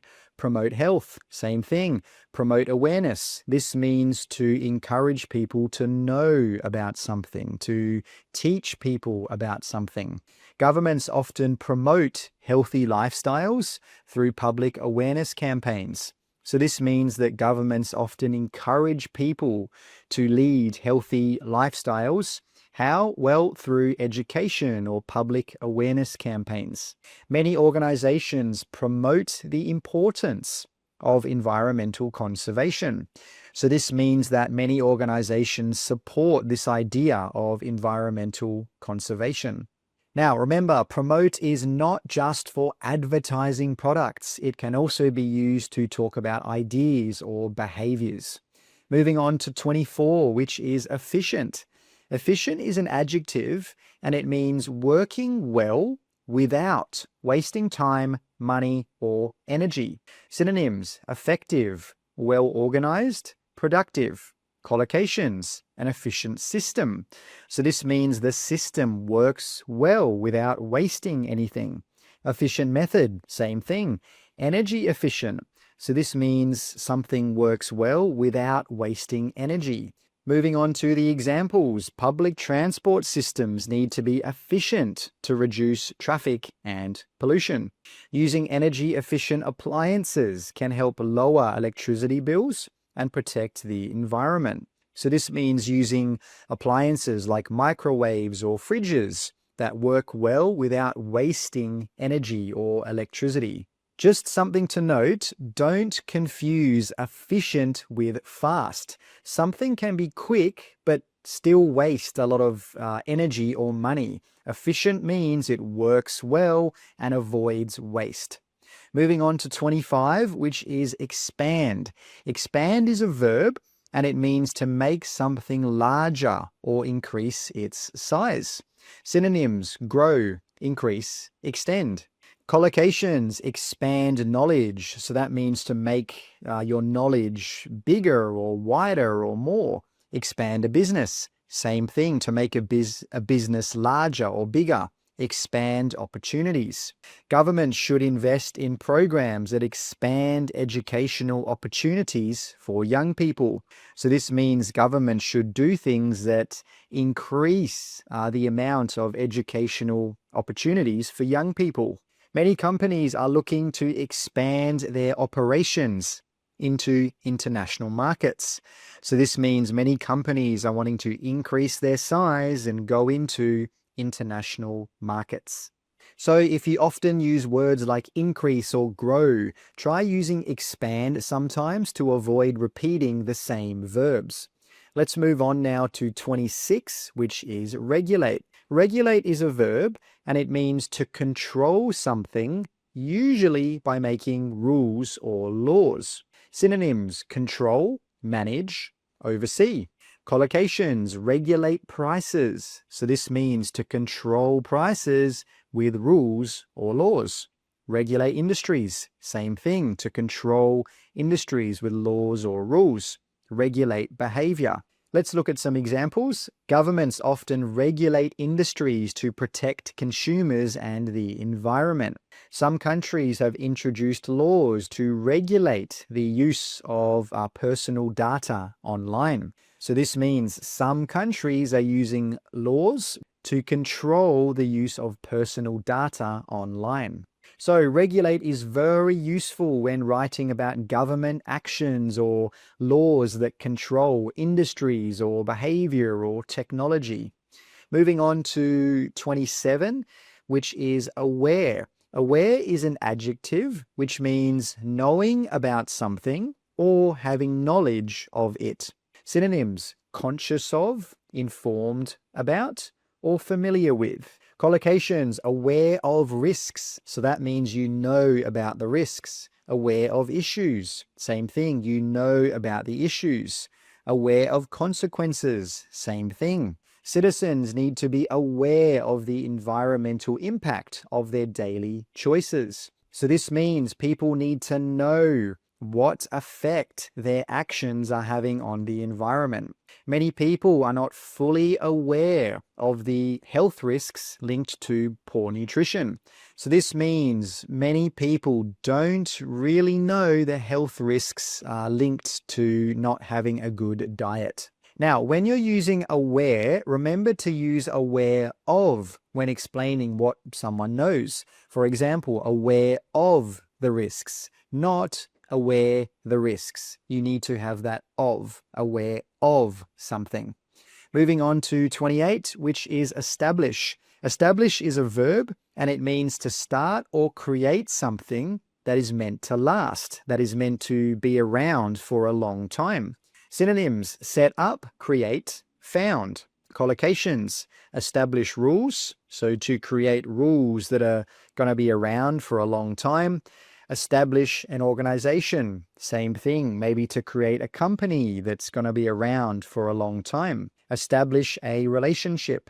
Examples: the government has established or created new guidelines to improve workplace safety. Many charities have been established to support education in developing countries. So this means that these charities have been created and they're probably going to be around for a long time. Now, don't confuse establish with start. Establish is much more formal and is normally better for things that are meant to last for a long time. Moving on to 29, which is factor. Factor is a noun and it is something that influences or causes a result. Synonyms: reason, cause, element. Collocations: key factor. So this means something important that influences or causes a result. Major factor, same thing, so a big factor. Contributing factor. Cost is often a major factor when students choose which university to attend. So this means that the amount of money you have to pay to go to university is often something that will influence students when they're deciding which university to attend or go to. One key factor in reducing pollution is improving public transportation. If you often find yourself using words like reason or cause, try using factor instead to sound a little bit more academic. Moving on to 30 now, acknowledge. Acknowledge is a verb and it means to accept or to recognize something as true or important. Synonyms: accept, recognize, admit. Collocations: acknowledge the importance of. So this means you recognize, you can see the importance of something. Acknowledge a problem. Same thing, you can see that there is a problem. Acknowledge responsibility. This means you accept responsibility. Governments must acknowledge the importance of addressing climate change. So this means that governments must accept that climate change is a big problem and they need to do something about it. Many companies now acknowledge the need for better work-life balance. So this is saying that many companies now know or accept that better work-life balance is something very important. Now, just be careful with this one. Don't confuse acknowledge with agree. You can acknowledge something without fully agreeing with it. Moving on to 31, which is compensate. Compensate is a verb and it means to give something to make a situation better, normally money. Synonyms: make up for, balance out, repay. Collocations: compensate for the loss. So that means to give something, again, normally money, to make the loss better. Having a loss is obviously a bad thing, but if you receive some money, well, it might make that situation a bit better. Compensate workers. So to give something to workers. Compensate by. Governments often compensate farmers who suffer crop losses due to natural disasters. So this means governments often give something to farmers to help make that bad situation a bit better. And what is that bad situation? Well, it's because they have suffered crop losses or damage to their farm. Long working hours should be compensated with adequate pay and vacation time. So the word compensate is really useful when you're talking about fixing problems or paying someone for a loss. Most of the time, it's used when talking about work, money, or social issues. Moving on to the next one, which is 32, embrace. Embrace is a verb and it means to accept or support something willingly. Now, synonyms are accept, adopt, and welcome. Collocations: embrace change. So this means that you are accepting change, you are welcoming that change. Embrace opportunities. Same thing, you're accepting these opportunities, you're supporting them. Embrace technology. Many companies have embraced remote working as a long-term solution. So this means that many companies have accepted remote working or working from home as a long-term solution. Young people are often quick to embrace new technologies and ideas. Embrace is a great word to use when you want to say that people accept or support something new or different. It's really useful for essays about change and sometimes even when you're talking about modern society. Moving on now to 33, which is facilitate. Facilitate is a verb and it means to make something easier or help it happen. Synonyms: help, support, make easier. Collocations: facilitate learning. So this means to make learning much easier or to help learning happen. Facilitate communication, facilitate development. Now let's look at some examples. Technology can facilitate communication between people in different countries. So this means that technology can help make communication happen if people are in different countries. Good teaching methods can facilitate student learning and understanding. Facilitate is a formal word, so it's a great choice for IELTS essays. It really shows the examiner that you can use high-level verbs instead of simple ones like help. Moving on to 34, which is undermine. Undermine is a verb and it means to weaken something or to make something less effective. Synonyms: weaken, harm, damage. Collocations: undermine confidence. So this means to weaken confidence or to reduce someone's confidence. Undermine authority. Same thing. Undermine efforts. So this means to make someone's actions less effective. Examples: spreading false information can undermine public trust in the media. So that means if the media tells lies or spreads false information, that might weaken the trust that the public has in the media. Corruption can undermine efforts to improve public services. Same thing, so it can weaken efforts or weaken actions to help improve public services. So undermine is much more advanced than just saying weaken or reduce, so it can really help to improve your vocabulary score. Use it when you're talking about actions that make a situation worse or reduce effectiveness. Moving on to 35, which is deteriorate. Deteriorate is a verb and it means to become worse over time. Synonyms: decline, worsen, weaken. Collocations: deteriorate rapidly. So this means to become worse very quickly. Deteriorate over time. So this means to become worse as time goes along. And deteriorate in quality. So this means that the quality becomes worse. Examples: without proper maintenance, public infrastructure can deteriorate rapidly. So this means if we don't look after public infrastructure like roads, for example, well, they can become worse and damaged very, very quickly. If the economy continues to deteriorate or become worse, Unemployment rates may rise. So deteriorate is a formal verb that's great for describing things that slowly get worse, like the economy, health, or the environment. Moving on to 36, proponent. Proponent is a noun and it means a person who supports or argues in favor of something. Synonyms: supporter, advocate, defender. Collocations: proponent of renewable energy. So this means someone who supports renewable energy. Strong proponent. This means someone who really supports something.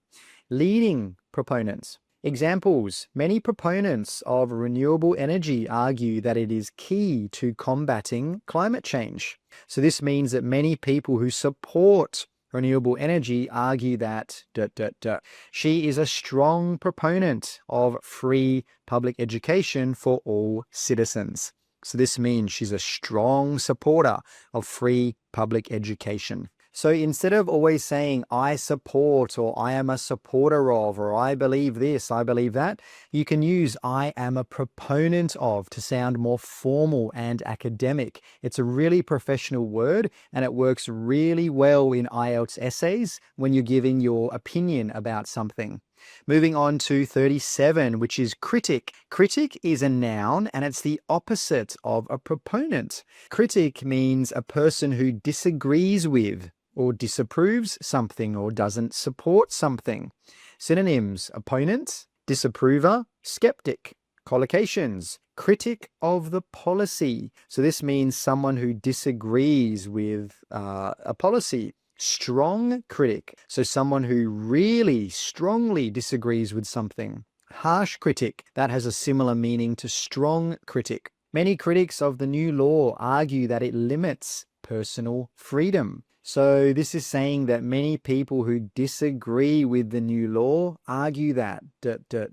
She has long been a critic of the government's environmental policies. So instead of always saying people who disagree say that ... well, you can write something like critics argue that ... It's a more precise and professional way to say the same thing. Moving on to 38, disrupt.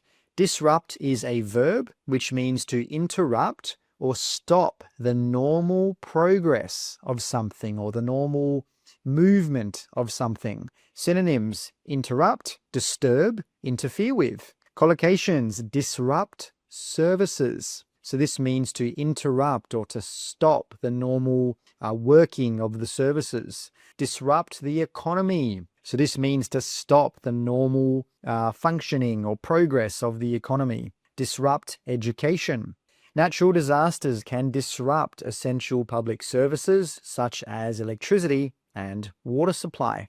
The rise of online shopping has disrupted traditional retail businesses. So because now we have online shopping, well, this has changed or interrupted the normal progress of traditional shops because most people are choosing to shop online now instead of actually going to a shop. So disrupt is really useful when you want to describe how something stops or changes the normal way that things work. It's really good for essays about technology, education, or even the economy. Moving on to 39, diminish. Diminish is a verb and it means to make something smaller or less important. Synonyms: reduce, decrease, lessen. Collocations: diminish importance, diminish value, diminish the impact. So all of these collocations are saying to make something smaller or less important. Some people worry that using too much technology may diminish face-to-face communication skills. So this means to lessen or reduce people's ability to have conversations face-to-face. Efforts to improve the economy can help diminish the effects of poverty. So this means that if you try to improve the economy, well, it could make the effects of poverty much smaller. If you find yourself using reduce too often, diminish can help and add a bit of variety to your writing. It works really well when you're talking about effects or how important something is. Moving on to 40, incentivize. Incentivize is a verb and it means to encourage someone to do something by offering rewards or benefits, most of the time money. Synonyms: motivate, encourage, promote. Collocations: incentivize behavior. So this means to encourage someone to act in a certain way by offering something in return. Incentivize businesses. Same thing. So this means to encourage businesses to do something. How? Well, by offering rewards or benefits. And finally, incentivize investment. Governments can incentivize companies to reduce carbon emissions by offering tax breaks. So this is saying that governments can encourage companies to reduce their carbon emissions. How? Well, by offering tax breaks. So that means that the companies will have to pay less tax. Many schools use reward systems to incentivize good behavior among students. So next time you want to say encourage, ask yourself, are they offering a reward? If they are, well, you might be able to use incentivize, and this is going to make your writing sound more advanced, professional, and accurate. Moving on to 41, compelling. Compelling is an adjective and it means very convincing or hard to resist. Synonyms: convincing, persuasive, powerful. Collocations: compelling argument. So this means an argument that is very convincing or a very good argument. Compelling reason. Same thing, a very powerful reason. Compelling evidence. Examples: there are many compelling reasons to invest in renewable energy. So this means there are many good, strong, powerful, convincing, persuasive reasons to invest in renewable energy. The author presented a compelling argument in favor of free education. So the next time you want to describe an argument or a reason that's really strong and really persuasive, compelling is the perfect word to use. Moving on to 42, reinforce. This is a verb and it means to make something stronger. Synonyms: strengthen, support, back up. Reinforce an idea is the first collocation. This can mean to make the idea much stronger. Reinforce a message. Same thing, to make the message much stronger. Reinforce beliefs. The new policy reinforces the importance of equal opportunities in the workplace. So this means that the new policy is making the idea or the importance of equal opportunities much stronger. And the next example: teachers often use real-world examples to reinforce learning in the classroom. So that means teachers use real or things from the real world to help strengthen the students' understanding of something. Now, just something to note, the word reinforce can be used for both physical things and ideas. But for most of the time in writing task 2, you'll normally use it to talk about ideas, arguments, or beliefs, and not objects. Moving on to 43, viable. Viable is an adjective and it means able to work successfully or be done. So it simply means something that might work, something that can work. Synonyms: workable, practical, realistic. Collocations: viable solution. So this means a solution that is able to work, it can work. Viable option, viable alternative.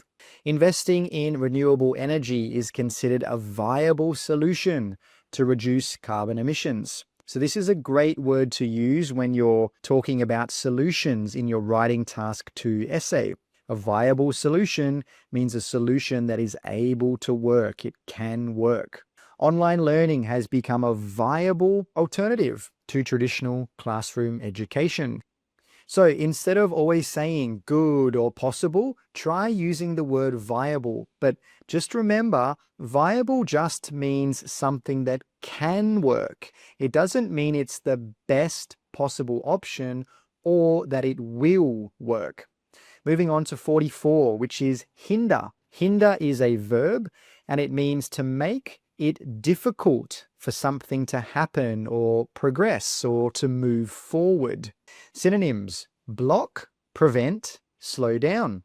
Collocations: hinder progress, hinder development, hinder success. So for all of these things, it simply means that it makes it difficult for these things to happen. It makes it difficult for progress to happen, makes it difficult for success to happen.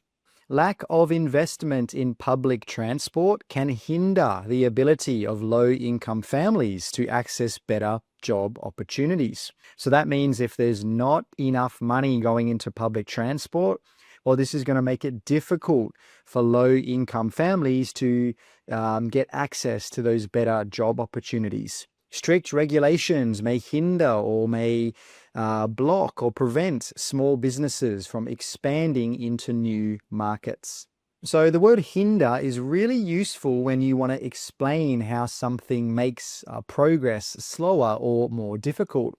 Now, it doesn't mean to stop something completely. It just means to create challenges when trying to move forward. Moving on to the next one, which is compromise, word 45. Compromise is a verb, and it means to lower the quality of standards of something by making a deal or accepting less. Here are some synonyms: weaken, reduce, and damage. Damage can be a synonym for some contexts. Collocations: compromise quality. So if you compromise quality, that means you might lower the quality of something. Compromise safety, same thing, to lower the quality of safety. Compromise standards. Examples: cutting costs should not compromise the quality of healthcare services. So that means, okay, yes, we might have to reduce costs, but that doesn't mean we should also, or that should result in a lower quality of healthcare. Some argue that fast economic growth can compromise environmental sustainability. So again, we're using the word compromise to say this might lower the quality of environmental sustainability. Now, many students think that compromise only means finding a middle ground, but in IELTS essays, especially for writing task 2, it's often used for or to describe lowering standards or creating weaknesses to get a result. Let's move on to 46 now, which is accelerate. Accelerate is a verb, and it means to make something happen faster. Synonyms include speed up, hasten, and quicken. Collocations: accelerate growth. So this means to make growth happen faster. Accelerate progress. Same thing, to make progress happen faster. And the last one here, accelerate change. Same thing, okay, you're making change happen faster. Technological innovations have accelerated the pace of economic growth. So that means because new inventions in regards to technology are happening, well, this is increasing the speed of economic growth. Policies that support renewable energy can accelerate the transition or the change to cleaner power sources. So this is saying that these policies might be able to make the change happen much faster. A lot of students only think of cars or vehicles when they think of the word accelerate, but in IELTS essays, you can use it to talk about making something happen faster. Moving on to 47, retain. Retain is a verb, and it means to keep or continue to have something. Synonyms: keep, maintain, preserve. Collocations: retain information, so to keep information. Retain employees, continue to have employees. Retain control. Companies must work hard to retain or keep skilled employees in a competitive job market. Students who take regular breaks are more likely to retain information effectively. So that means if they have regular breaks, it's more likely they'll be able to continue to have that information or keep that information. So retain is a very useful verb when you want to talk about keeping something over time, whether it's skills, employees, or even something like control. Moving on to 48, fluctuate.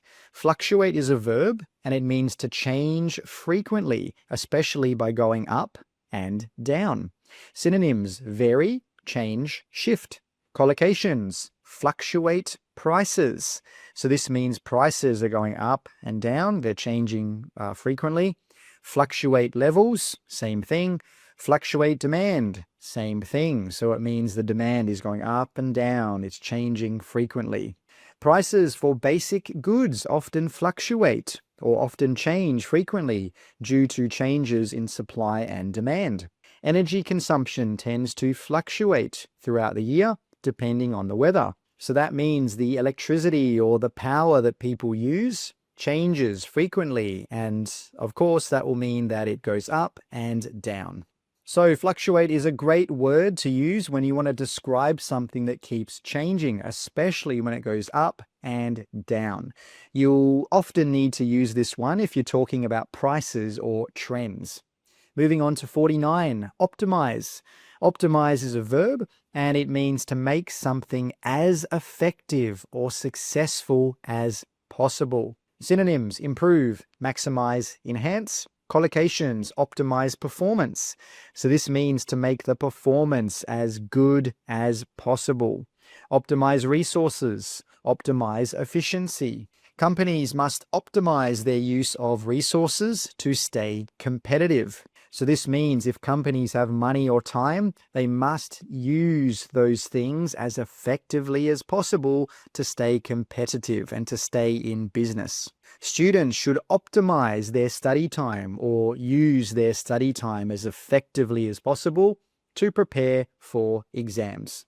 Now, some students confuse optimize with improve, but optimize means making the best use of something, making it the best that you can. But improve, on the other hand, means making something better, but maybe you don't make it the best that it can possibly be. Moving on to word number 50, curtail. Curtail is a verb and it means to reduce or limit something. Synonyms: limit, reduce, restrict. Collocations: curtail spending, curtail freedom, curtail activities. So in all of these collocations, it's talking about reducing something, reducing spending, reducing freedom, limiting freedom. Governments may need to curtail public spending during economic downturns. So this means governments might need to reduce public spending during economic downturns. Some believe that strict regulations can curtail personal freedom or can reduce personal freedom. So curtail is a great way to say something has been reduced or limited without repeating or using words like cut or reduce. So let's start with the question itself, which you can see right here. So it says you should spend around 40 minutes on this task. Pretty simple. Write about the following topic. Okay. So the topic says, littering is a big problem in many countries. What are the reasons for this? And how can this problem be solved or fixed? So this question clearly has two parts. The first part is up here, okay, reasons. And then the second part is here. Okay, how can we solve the problem? So for the student to get a high band score when it comes to task response, they need to talk about both of these parts. Okay, they need to talk about the reasons and how the problem can be solved.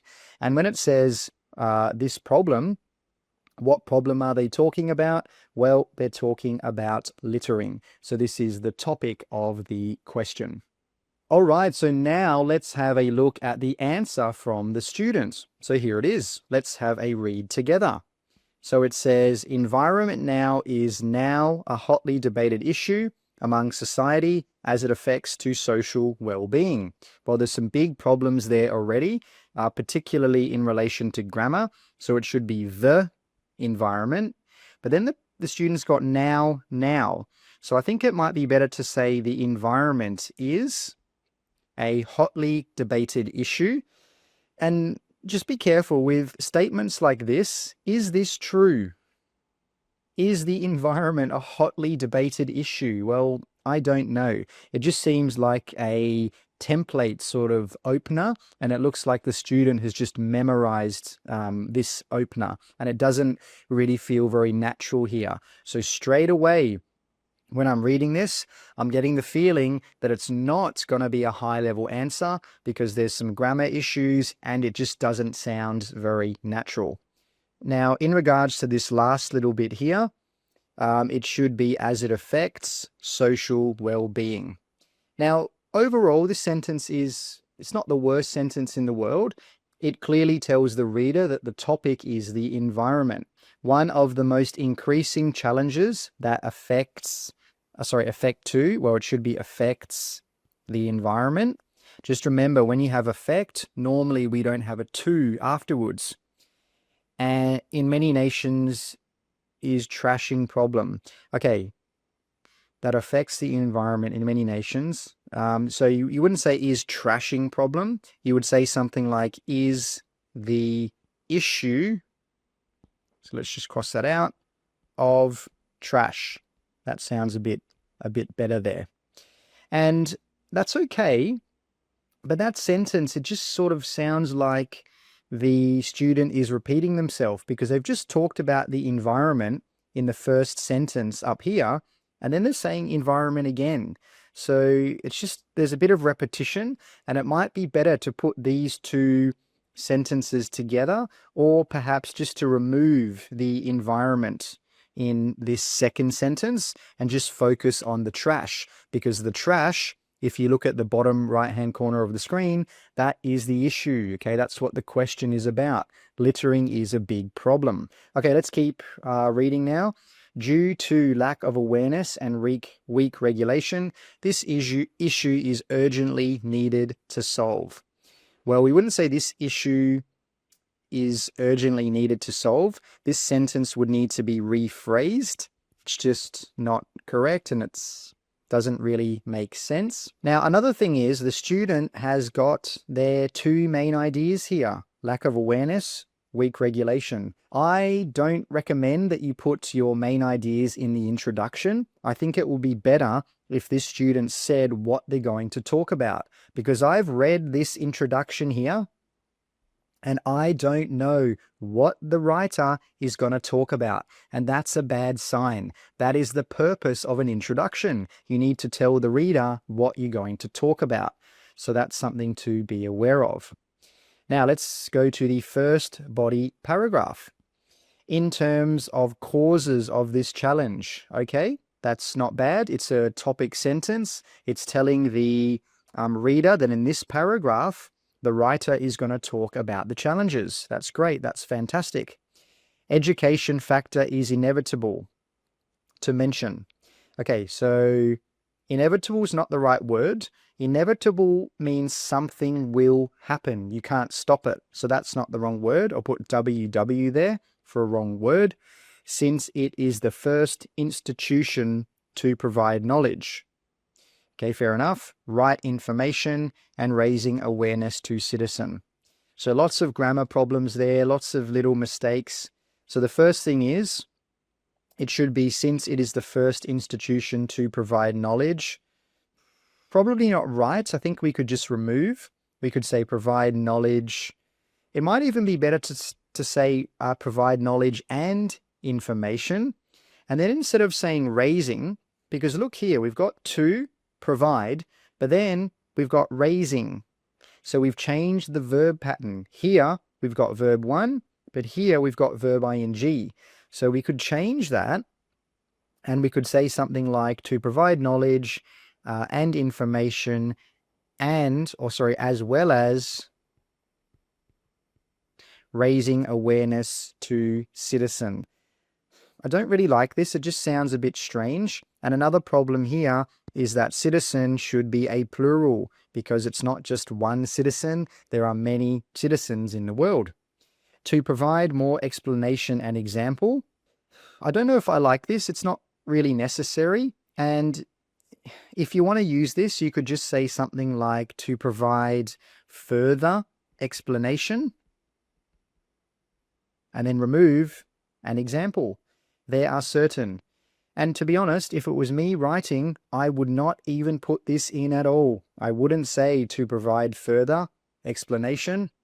I would simply say there are certain. Just keep writing. You don't need to use this type of linking word or phrase all the time. There are certain people do not know, so you'd have to say who. So as you can see, lots of little grammar mistakes already. So this person's grammar is very likely not going to reach that band 7 mark. So there are certain people who do not know the practices, how to, well, you probably say regarding or of. So let's put regarding in there. How to separate the trashes. Well, I've noticed a problem there. Spelling. Okay, the spelling's not correct. And the trashes. Okay, trash is an uncountable noun. So we just say trash.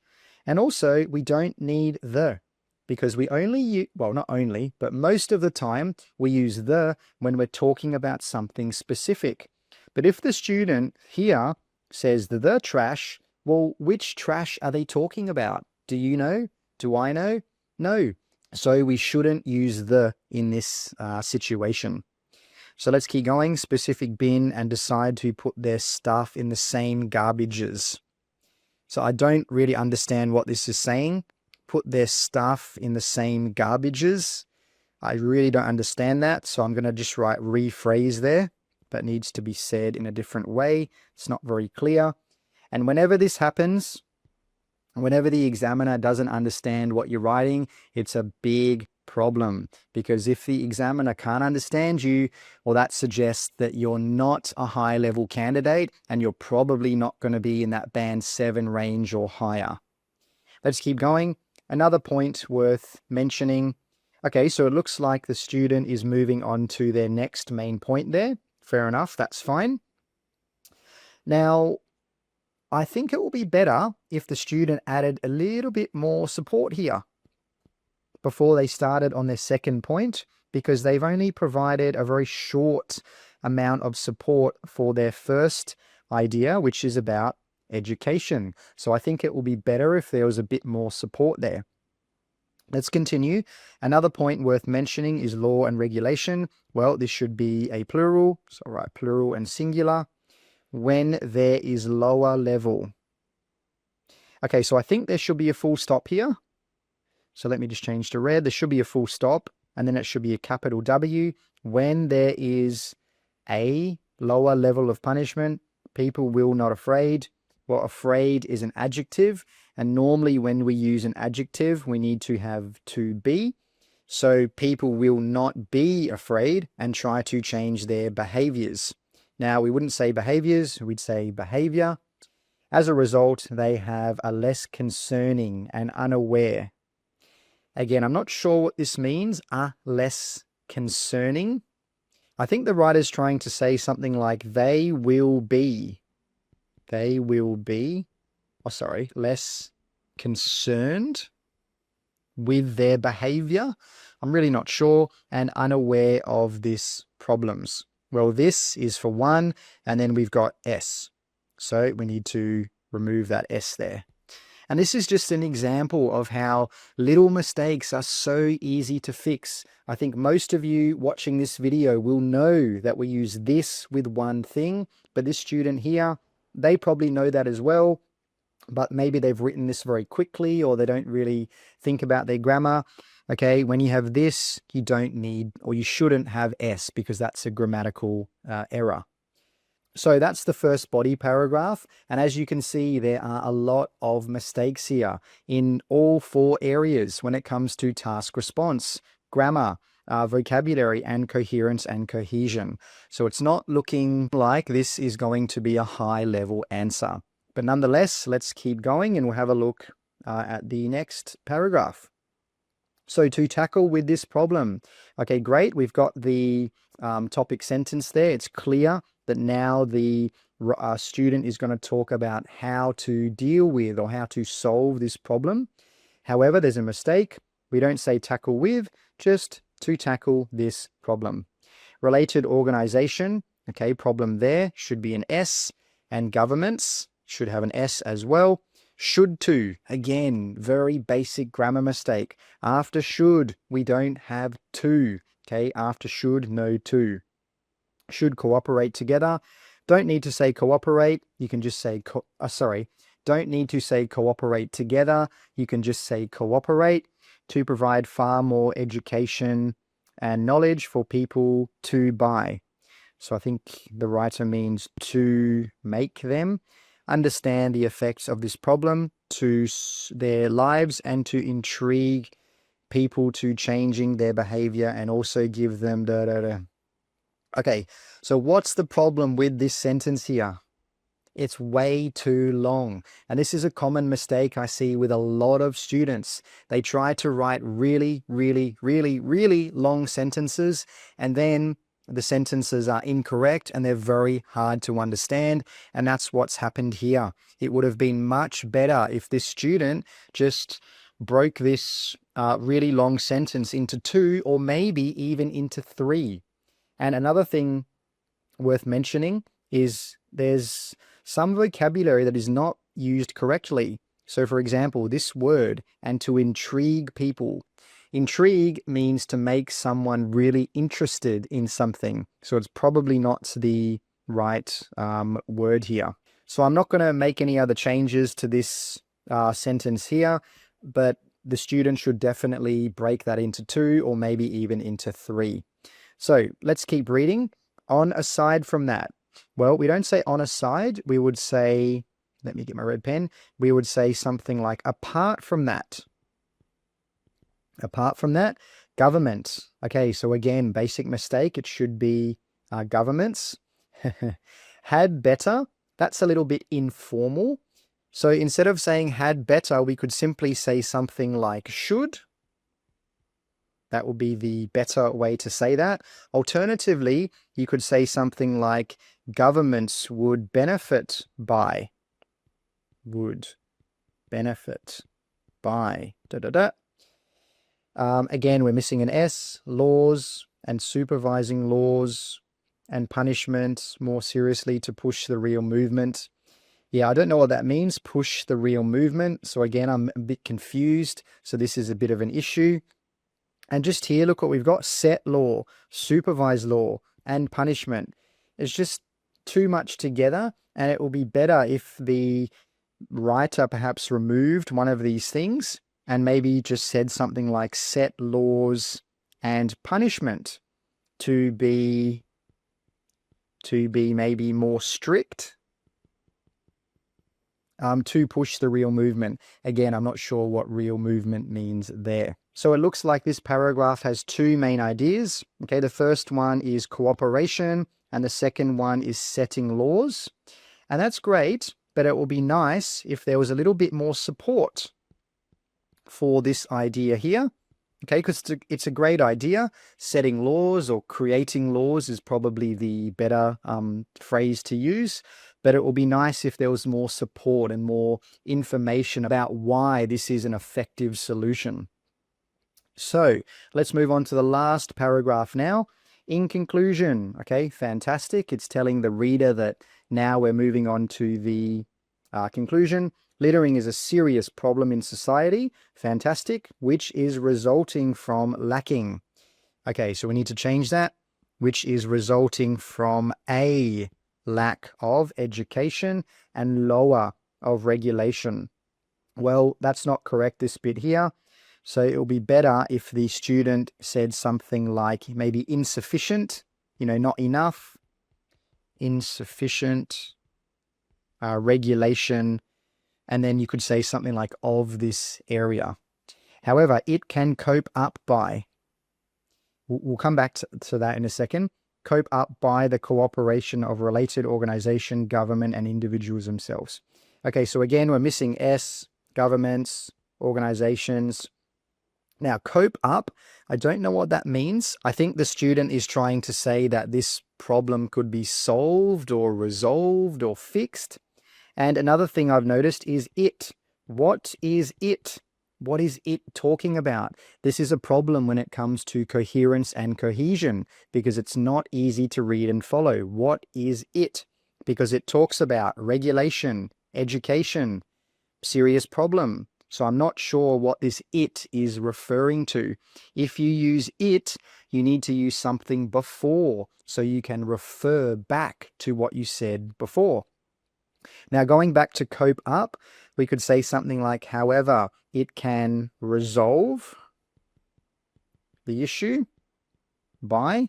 Alternatively, we could use the word alleviate. Okay, alleviate's a great word. It means to make something less bad. So this trash problem or this littering problem, it's bad, so we need to make it less bad. So the conclusion is okay. It summarizes the main ideas, but there's just a lot of vocabulary and grammar mistakes, and also that problem with it. So now let's go down and we'll give a score for each of the 4 criteria for this essay here. So task response. It's definitely not a 7, because for a 7, you need to develop your ideas quite well. So I'm going to give this a 6, because the student does have main ideas, but they're not sufficiently developed. The writer needs to develop the ideas more than they have. Coherence and cohesion. So how everything's joined together. It's okay. It's okay. There's no major problems with it, and it's not bad. So for me, again, I'm going to give this a band 6. Lexical resource. As you can see, the writer has quite a lot of higher level vocabulary, but a lot of the time they don't use it correctly. So take, for example, this word inevitable. Okay, great word, higher level word, but it hasn't been used correctly. And unfortunately, if you just use higher level words, but you don't use them correctly, well, this is not going to raise your band score. But the writer definitely has enough vocabulary to describe what they're talking about. So again, I'd give this a 6. And a lot of people might be thinking, well, no way, that's definitely not a 6. There is a lot of higher level vocab. Well, again, yes, there is, but there's too many mistakes. There's a lot of big issues here. And finally, grammatical range and accuracy. We've sort of talked about this. There are some complex sentences, there are some simple sentences, but there are a lot of mistakes. For a band 7, you need to produce frequent error-free sentences, and the candidate has not done this here, so there would be a band 6. So overall, this student would be a band 6.0 for their writing task 2. All right, so on the screen now, you can see the questions. So let's have a look. You should spend about 40 minutes on this task. Now, this is important because writing task 2 is worth 66% of your overall writing score. Let's keep reading. Write about the following topic. Okay, pretty simple. So let's have a look at the topic. Some people believe that working from home benefits employees, while others think it makes them less productive. Okay, so there are 2 different views or opinions there. Discuss both views and give your own opinion. So let's look at that one more time. Discuss both views and give your own opinion. Okay, so there are 2 things you need to do there.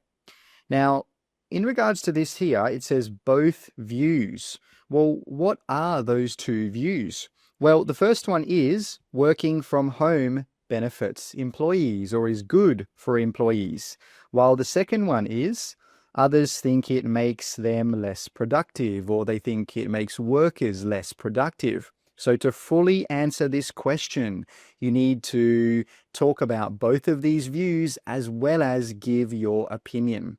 So now that we understand the question and we know what to do, let's have a look at the answer from the student. All right, let's have a look at this answer, sentence by sentence. We'll start with the introduction. Nowadays, remote work is getting more common in many countries. So there's nothing really wrong with this sentence, but at the same time, there's nothing really special about it. Now, something I do see is that it looks like a memorized opening line. And generally, you shouldn't be using memorized lines because they can make your writing sound not natural. But if you're in the real test and you can't think of anything to say, well, go ahead and use the memorized line because that's much better than writing nothing at all. Let's keep reading now. Some people think it is beneficial for the workers. Well, there's a grammar mistake there. It shouldn't be the, because we're not talking about any specific workers. But others believe they not get as much work done. So we need a word here. We need to add in something like may. They may not get as much work done. So this sentence here is talking about both sides, okay, beneficial for the workers, and then this is the other side. Now let's look at the next sentence. This essay will discuss both sides and give some examples. So this is the outline. It's telling the reader what you're going to talk about in this essay. Now there's one big problem that I can see with this introduction. Think about the question. What does it say? It says discuss both views and give your opinion. Well, in this introduction, I don't see an opinion. I don't see anything about the writer's position. So to improve this for next time, the writer should add their opinion into the introduction. So overall, this introduction, it's okay, but like I just said, it's missing the opinion, and it's also nothing special. It's just enough. And that's what Band 6 is associated with. It's enough. It's enough to explain your ideas. There's no major problems, but there's nothing special about it. Let's move on to the second paragraph. One advantage of working from home is it can help people to save valuable time. Okay, fair enough. So it looks like in this paragraph, the person's going to talk about advantages of working from home. But just be careful, because a lot of students think that when you get a question like this, you need to talk about the advantages and the disadvantages. Well, this is not necessarily true, because the question says discuss both views. It doesn't say give the advantages or the disadvantages. It just says discuss. And most of the time, you need to give the reasons why people believe one side or the other. So let's continue now. When employees do not have to commuting to the office, well, there's a grammar mistake there. It should be commute, but that's okay. For a band 6, if you make small grammar mistakes like this that don't cause any problems for the reader, that's okay. It's not the end of the world. Now, just something to mention here is that the writer has used some okay vocabulary. They've said valuable, they've said employees. So this is definitely not a 5 when it comes to vocab, because we can see that there is not a limited vocabulary. It looks like they have enough vocabulary to describe their ideas. Let's keep going. They can use that time for constructive things. Another fantastic word there, constructive. If you do something constructive, it means you do something productive. So you use your time well and you get something done, like spending time with family or relaxing. For me, I don't really like this word like. It sounds a bit informal, and it's more something that you would use when you are speaking. All right, let's continue now. Furthermore, staying at home okay, well, that's a grammar mistake, can make people feel comfortable, which can improve their mood. Okay, fair enough. So I think that is another idea now, another advantage. Moreover, many people say less stressed when they work at home. I think there's a problem there. I don't think that should be say. I think that should be maybe feel, or maybe say they feel less stressed when they work at home, because they do not have to worry about traffic congestion. Okay. Again, some okay vocabulary there, traffic congestion. And the last sentence now, in general, working from home lets people manage their time, which is good for work and life balance. Instead of saying work and life balance, you need to say work dash life balance.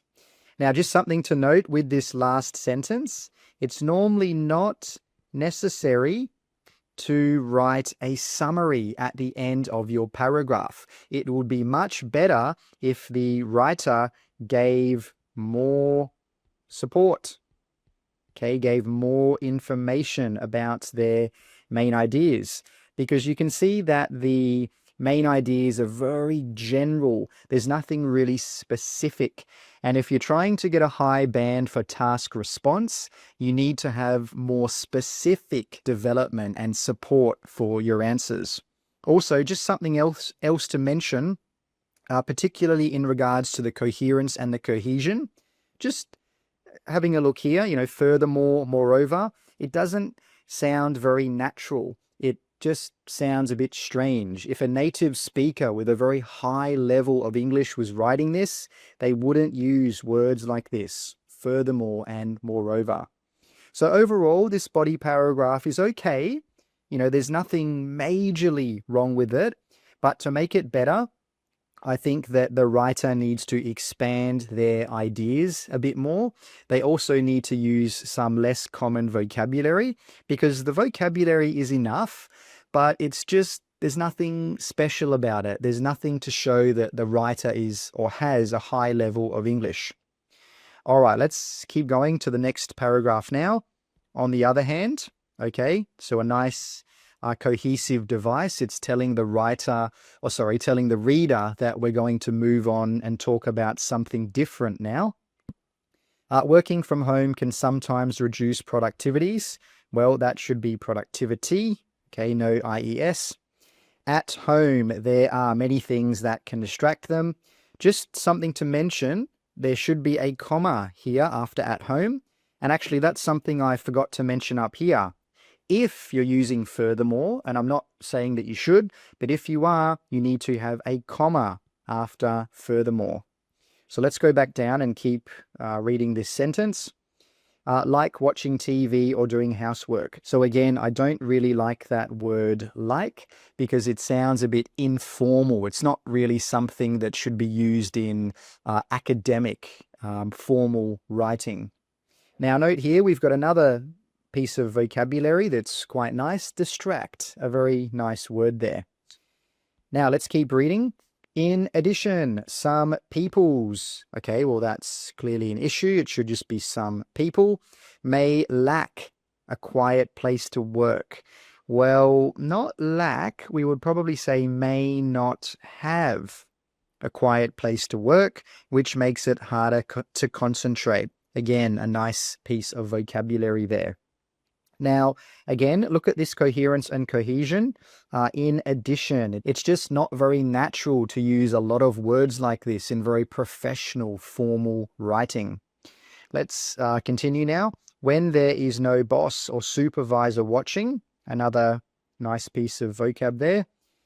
Some workers might not get to the same level productive. So that's a bit funny. We'll come back to that in a second. As the office. So this sentence needs to be rephrased at the end here. I think the writer could say something like some workers might not reach the same level of productivity. So there's a change required there. Let's keep going to the next sentence. For this reasons. Well, that's a mistake. Should be for these reasons. Working from home can lead to smaller productivity for some workers. Well, this is an example of using the wrong word. It wouldn't be smaller. The correct word would probably be reduced productivity for some workers. So you can see here that the writer has enough vocabulary to describe their ideas, but sometimes the writer makes some small errors with vocabulary. There's nothing really major, nothing really big about the mistakes, but nonetheless, there are still some mistakes. Now, just in regards to grammar, I haven't really talked about grammar much. I think the writer's grammar is okay. There are some simple sentences, there are some complex sentences, but there's not enough variety to push it to a higher band when it comes to grammar. Also, something else to mention is that there's not enough variety. There's not enough different sentence structures to push it to a higher level. For example, I haven't seen any passive voice. A lot of the sentences have followed the same structure, like having a clause, and then, for example, having which afterwards, and then giving more information, or starting with when. Okay, when here. I think there was one, yeah, up here as well. There was another when. Okay, so just like the first body paragraph, this sentence here, okay, you don't need to have a summary. You don't need to have a summary about the body paragraph. I would rather, or I would like to see the writer use those words to support the ideas more, because again, it just looks like the support is quite general. There's nothing really specific about this support. It's very generalized. So let's have a look at the last paragraph now. In a nutshell, well, straight away, that's a problem, because in a nutshell is an idiom, and for formal writing, generally you should not be using idioms. Let's change that to something much more simple and just say in conclusion. Okay, keep it simple. A lot of very effective high-level writing is very simple, and that's something I see a lot of students do wrong when they're trying to get a high band score for writing. They try to write something that's just too fancy, or they try to put too much into their writing, but just keep it simple. Simple is best. So let's keep going here. Working from home has both advantages and disadvantages. Okay, fair enough. It can help workers save time and feel more comfortable, but it can also lead them less focused. So there's something wrong with the grammar here. We would need to say can also lead them to be less focused and not work productive. Well, work is a verb in this sentence. Productive is an adjective. So we need to fix that by adding an ly. So again, just some small grammar mistakes, just some small vocabulary mistakes, but nothing major, nothing significant. And let's look at the last sentence now.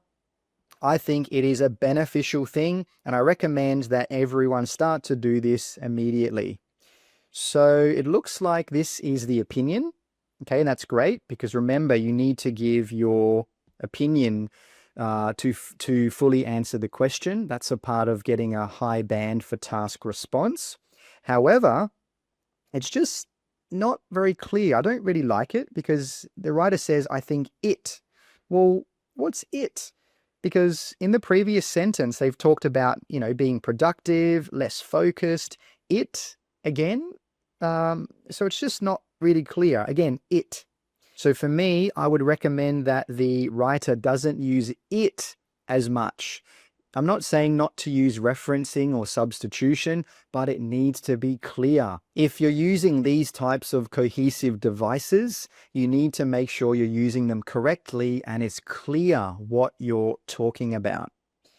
So in summary, let's score this essay. Let's go down to the bottom and we'll give it a score.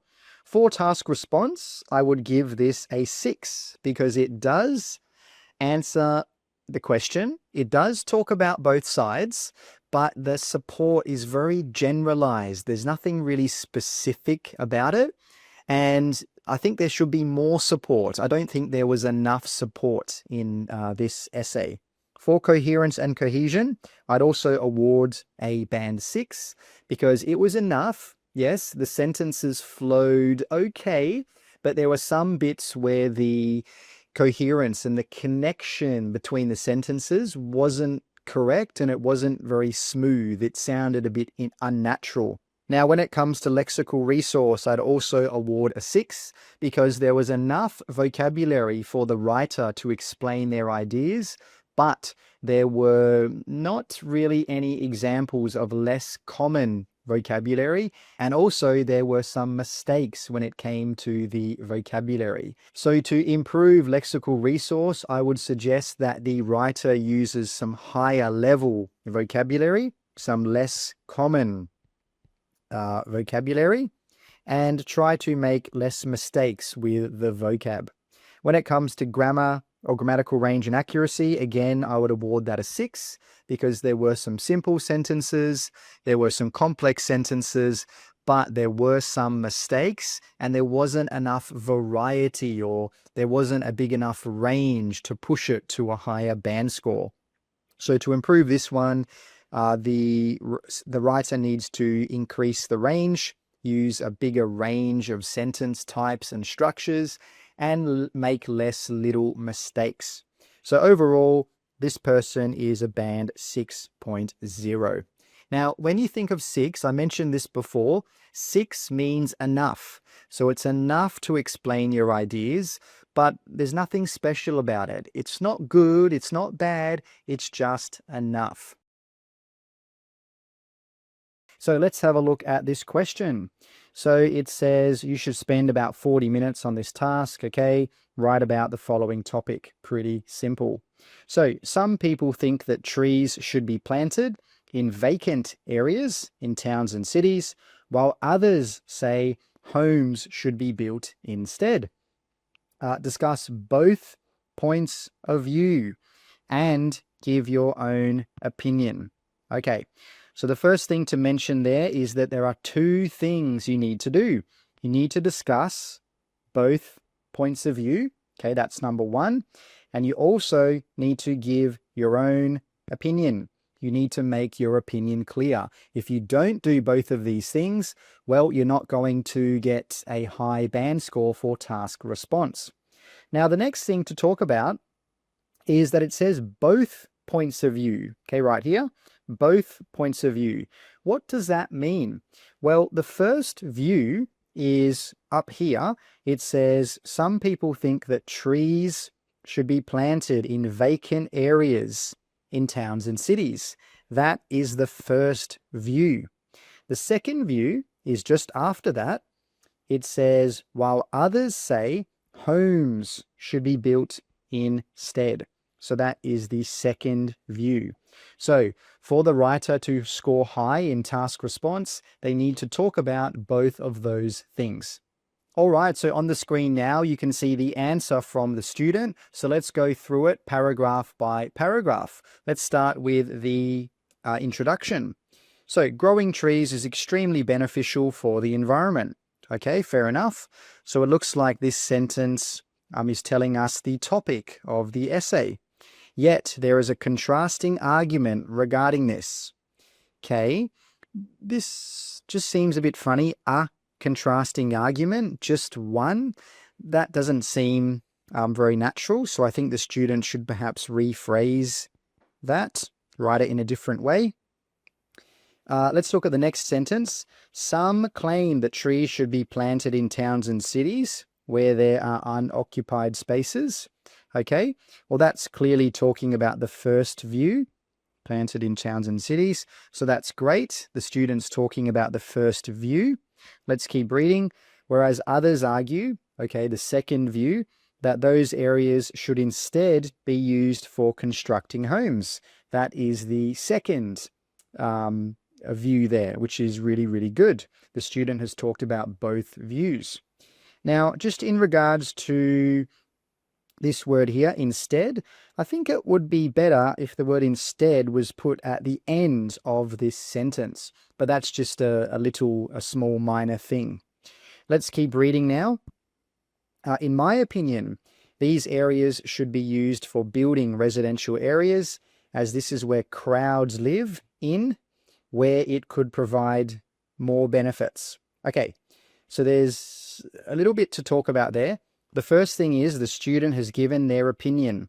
Okay, that is fantastic, because to get a higher band score for task response, you need to give your opinion and you need to make it clear what you think. However, the way they have written this sentence is a bit funny, because they've used the wrong word. They've said, this is where crowds live. Well, crowd is not the right word to use that. So I'll put WW for wrong word. And it just seems a bit awkward here. Live in where? So again, I think the student should rephrase that. Yeah, it just doesn't really make sense. Sorry, let me remove that. I'll put it down here, rephrase, and I'll just put an arrow there. It just doesn't really make sense. Crowds live in where it could provide. And the next thing I'm thinking is, what is it? What is it talking about? Is it talking about the crowds? Is it talking about building residential areas? Let's keep going. This essay will discuss both views regarding these contrasting claims. Well, I like that sentence. I think that's really good because it's clearly telling the reader what is going to be in the essay. So I'll put a tick there. So overall, I think the introduction is okay. The writer clearly tells the reader what they're going to talk about. They talk about both views, okay, view number one, and then this second view of constructing homes, and they give their opinions. So I think it's a nice introduction. It might be a little bit long, and there are just a few things that need to be changed, like we talked about. Let's move on now to the second paragraph, which is the first body paragraph. So let's have a look and see what the student is going to focus on here. On one hand, there are several factors that contribute to why trees should be planted in city areas. Okay, I think that's quite nice. It's a topic sentence which is telling the reader that they're going to talk about factors that contribute to why trees should be planted in city areas. And also, just be careful of phrases like this, because phrases like this are a bit mechanical, a bit unnatural when you use a lot of them. So we'll continue and see how the writer explains their ideas now. By planting trees in the city, well, the first thing that I notice there is that the writer has used a nice grammar structure, by plus verb ing. So that's a big tick. There will be a great amount of oxygen released into the atmosphere, enhancing the physical well-beings of citizens residing in those areas. So a really nice sentence. Just a few things to mention. The first thing I can see is that the writer has used some higher level vocabulary: oxygen, atmosphere, enhance, physical well-being, citizen, residing. So this is clearly showing that the writer is not a band 6 for their vocabulary. So right now, I'm just in regards to the vocabulary, I'm feeling a band 7. However, there is a mistake that I can see. The first one is just here, okay, physical well-beings. Okay, it shouldn't be well-beings. It should just be physical well-being. And yeah, I think there's only one mistake there, just that S. And just something to note, this is a great grammar structure, okay, comma plus ing. And that is a grammar structure that you often see that ChatGPT uses. All right, let's keep reading and we'll see what the writer says next. Everyone. Oh, sorry, there was one other thing I wanted to say. This word here, will. The writer has some really nice vocabulary, but they say will. Will is a very basic and general word, and will means something will happen 100%. It will definitely happen. But in this case, we don't know that this will happen. If you just plant 2 or 3 trees, well, no, there's not going to be a great amount of oxygen released. So just be careful of that. In regards to the word will, try and use some alternatives like may or likely or potentially. All right, let's keep going to that next sentence. Everyone would be able. So again, would. They're making these definite claims that, this will happen 100%. Would be able to breathe freely without having the concern of toxic molecules like the PM 2.5. Well, there's a small mistake there. Okay, we don't need to say the. And just the word like, I'm just going to write INF. It just seems a little bit informal, and I don't normally recommend that my students use like when they're writing. Like is more suitable for speaking.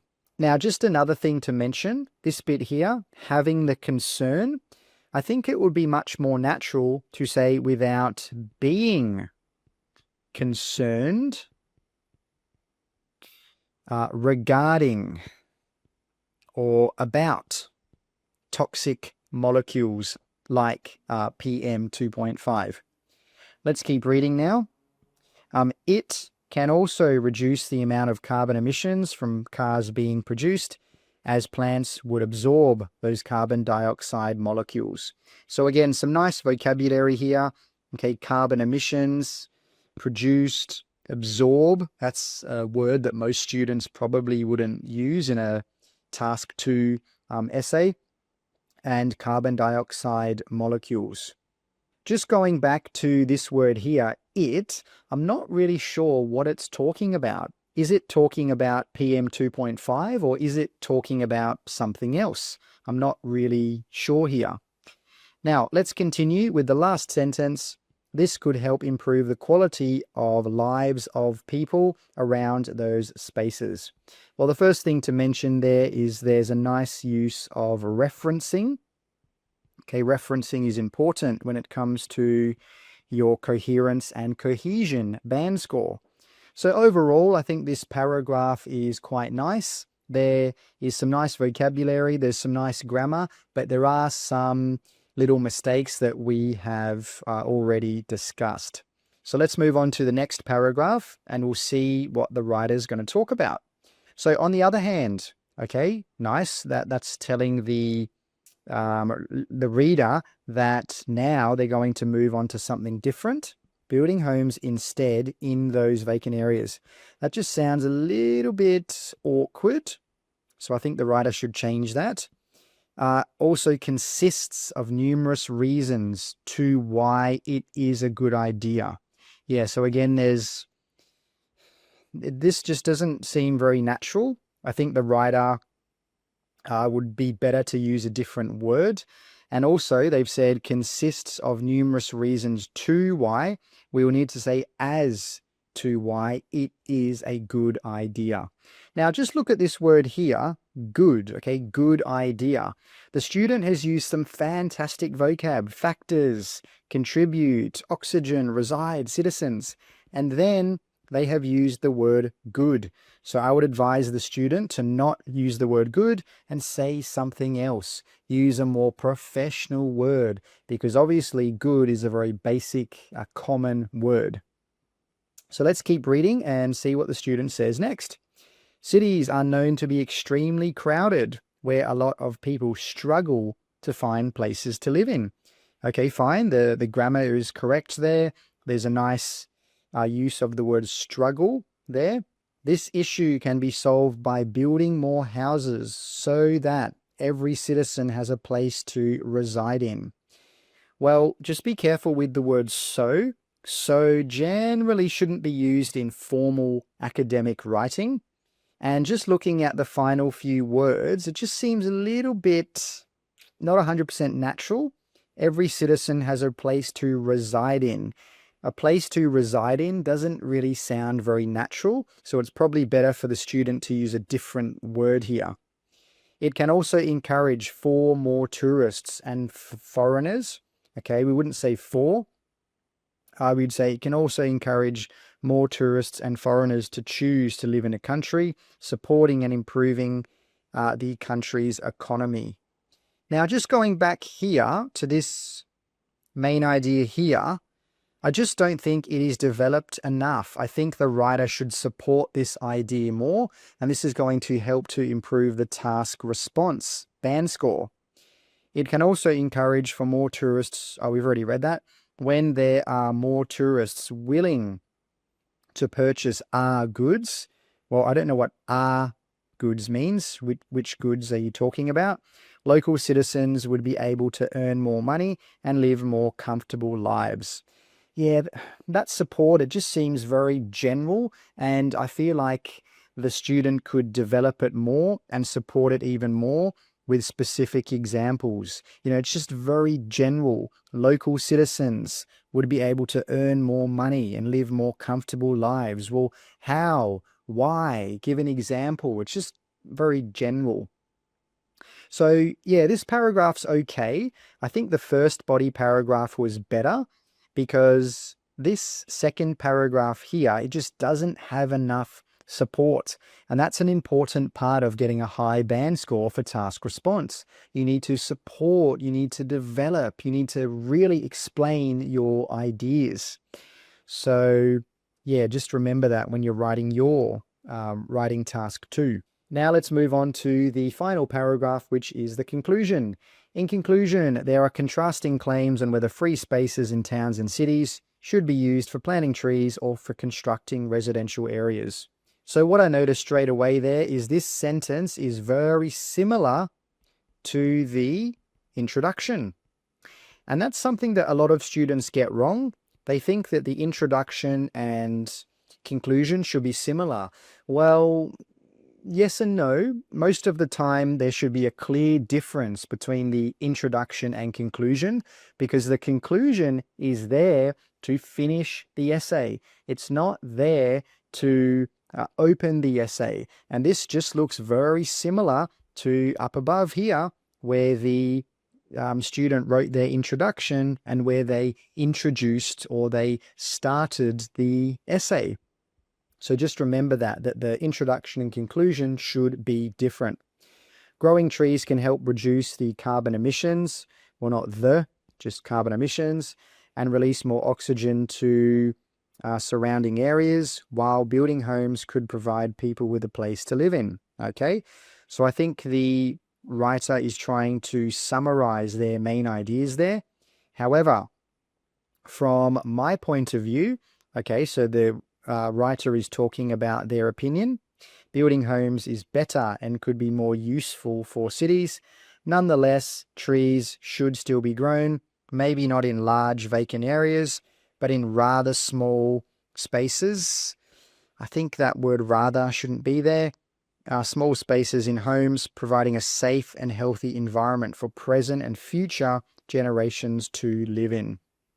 So a nice sentence there. I understand what the student is trying to do. They're trying to write a long, complex sentence to show they have a higher level of grammar, which is nice.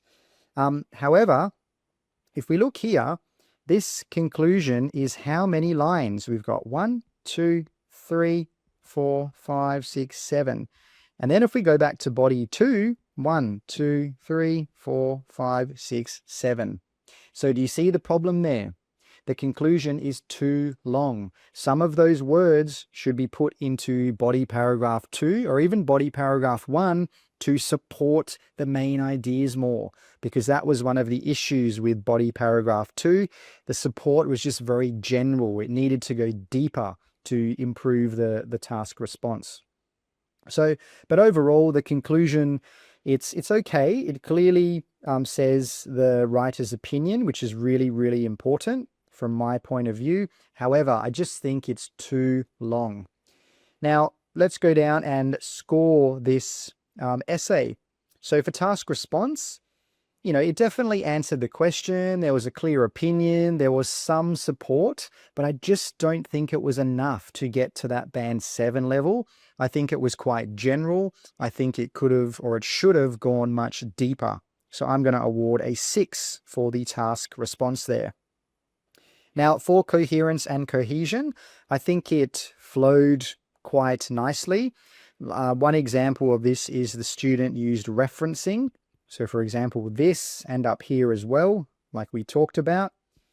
It doesn't seem mechanical. It flows quite nicely from one sentence to the next, from one paragraph to the next. So for me, I'm going to award this a 7 for coherence and cohesion.